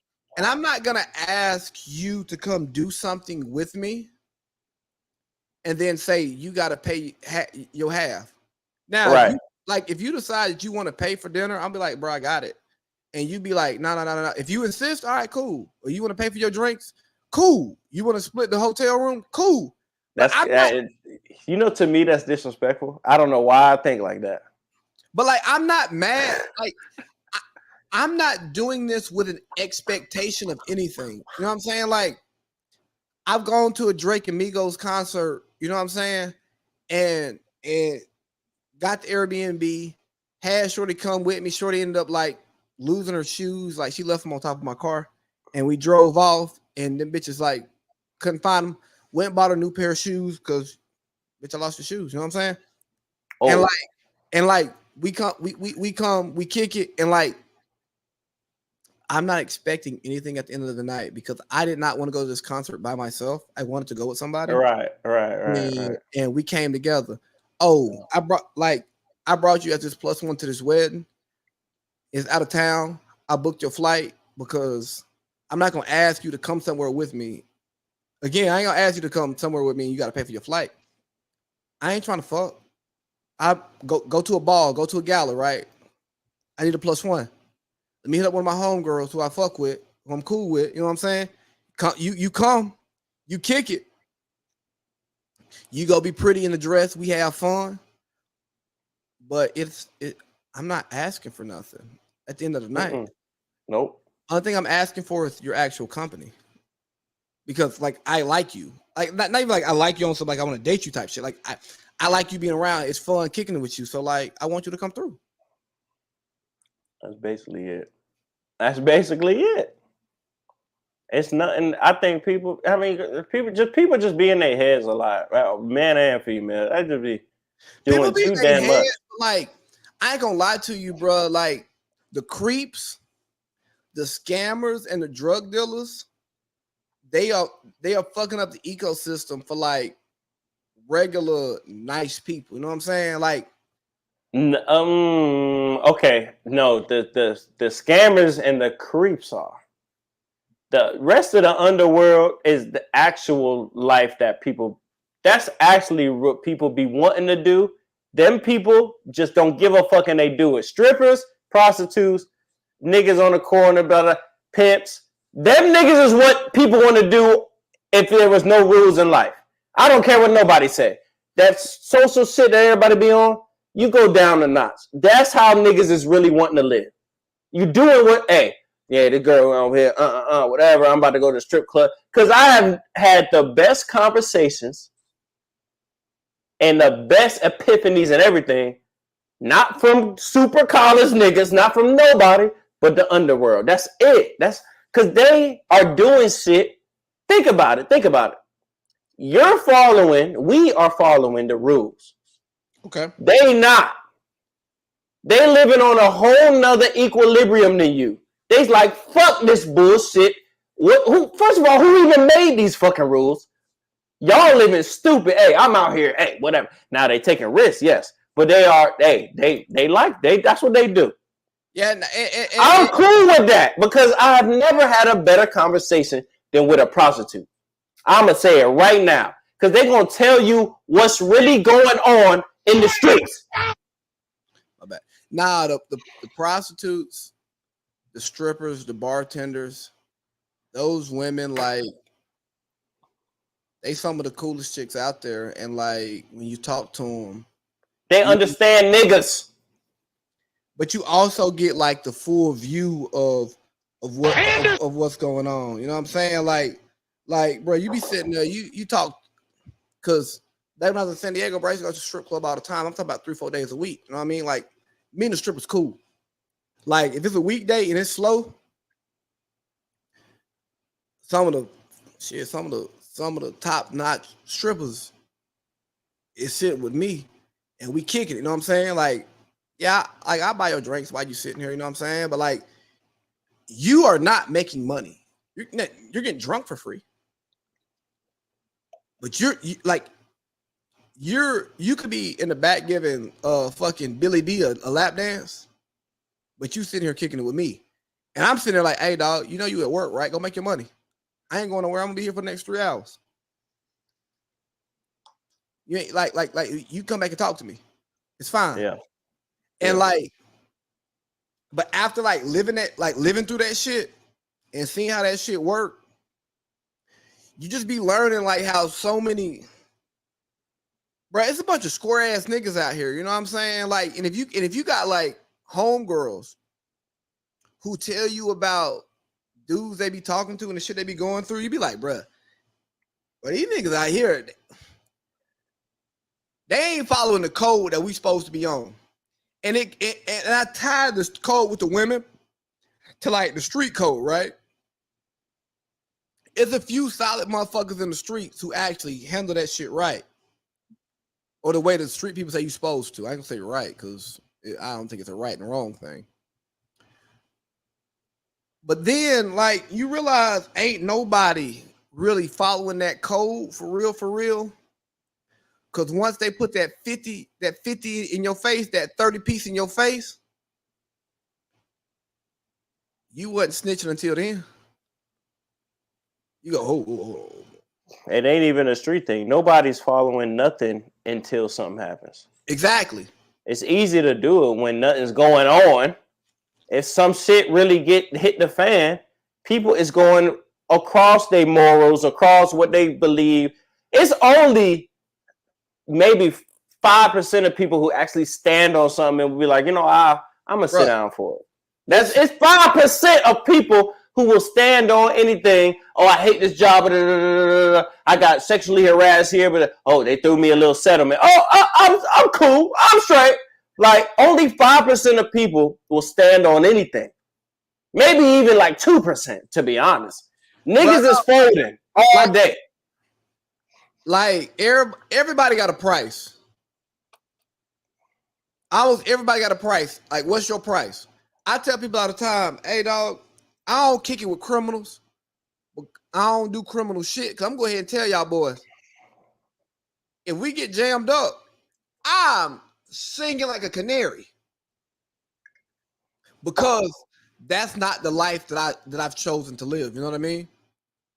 So I can't say that. but that's okay. My thing is if I put myself in the position, it's over with for me.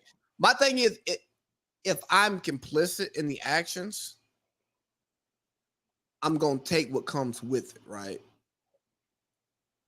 But if I'm not doing it, hey, I get that. And you done snuck some shit on me, like say, bro, you got a pound in your book bag in the car, but you got it vacuum sealed. I can't smell it, or I just think you got like a QP. You know what I'm saying? Or you got like a not even. QP. Well, that should never happen because the person that had it should step up. So that's the one thing about snitching that I don't like when people say. It ain't it's in the car. Somebody, no, nigga, that's mine. They good. Get out of it. That's what really supposed to happen. Now, if he snitch on you because you said, it could be, it's not mine. It could be anybody's. You deserve to get snitched on because, first of all, you didn't hold up your code. That's your shit, nigga. I don't give a fuck what you talking about. But like, I know for me, when it comes to like, because the code that I can speak to is like when it comes to like shit with women, right? Like there's a certain code that men are supposed to abide by. I got an A+. I got an A+ in that class. I ain't saying I got 100. Wait, what's the code? No dirty macking. You know what I'm saying? Oh, what dude's supposed to? Yeah, dude. Yeah. You ain't dirty mac. And like dude said they want dirty mac until a woman they like. Happen. Yeah. Till a woman they like is getting fucked over by another dude, and she ain't giving you the actions you want. That's when niggas like start dirty macking. You ain't dirty macking if she rocking with you. You ain't dirty macking if like you ain't. You only have to dirty mac when you in a deficit. You on defense and you got to get back on offense. That's the only way. But like, dude, like me, bro, I'm not dirty macking. Like even when I was out here, Shorty can be telling me about. She can tell me about like how fucked up a relationship is. I don't have the energy. Yeah. Outside of him beating, I'm gonna say, hey, you need to work on that. You need to get that shit right. I don't have the energy because I know it's a billion of y'all saying it's another one of you. What Gucci say, miss one, next 15, one coming. It's literally like that. It's another one of them around the corner. Why am I stuck? And dudes be getting stuck for no reason. But I get it, because I've been stuck before. Like, oh my God, this is just probably the best person I'm going to meet. That shit don't mean shit. We all been stuck, bro. And then when you unstuck, pause, and it's all good, you be like, damn, it is girls out here. Okay. All right, so look, Goldmouth, we got 5 minutes left. Anything you want to hit in the next 5 minutes? I ain't cutting you off. We can stay here. I just want to let you know we got 5 minutes. We got 5 minutes, which means we got one more topic left. No, you got something? Not really, bro. Because the other stuff I got on here, it's like cookie cutter bullshit. Like I had some on like the Hollywood Blackout, but like it ain't that deep. I got okay. We can end with something positive now. Okay, we can end with something positive. So, what do you see? All right, boom. What year is this? 2023, 24? I don't even know. 2023. okay. In 2033, what you gonna be doing? Give me a little day in the life. 2033. 10 years from now, if my life is looking the way that I want it, that I would like for it, is no, it is. It ain't no what if.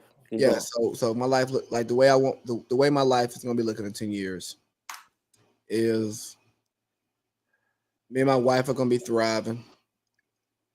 We'll have our 2 kids. I'll have my vasectomy. I'm only having 2 kids. My podcast will be generating income. I will be loosely involved in politics as a media personality who's getting their hands and stuff, but I'm not a front-facing politician. And I will be an executive in corporate America, probably on the operations side of the house, or the project management side of the house, and I'll be in my forever home. Okay. That's 2033. What about you? Okay. Oh, I'm doing house in Virginia Beach, house in North Scottsdale, Paradise Valley, Arizona. Okay. Boom, condo in Seattle. Gotta have that.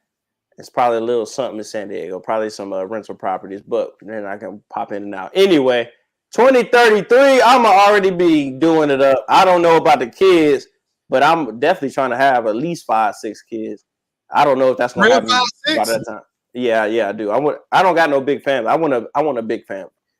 Because first of all, I need more than 3 because kids be like fucking over their parents. So I need to be able to choose out of them niggas. Anyway, I'm definitely about to be doing it up on the YouTube shit, the acting shit, the whatever it takes me at.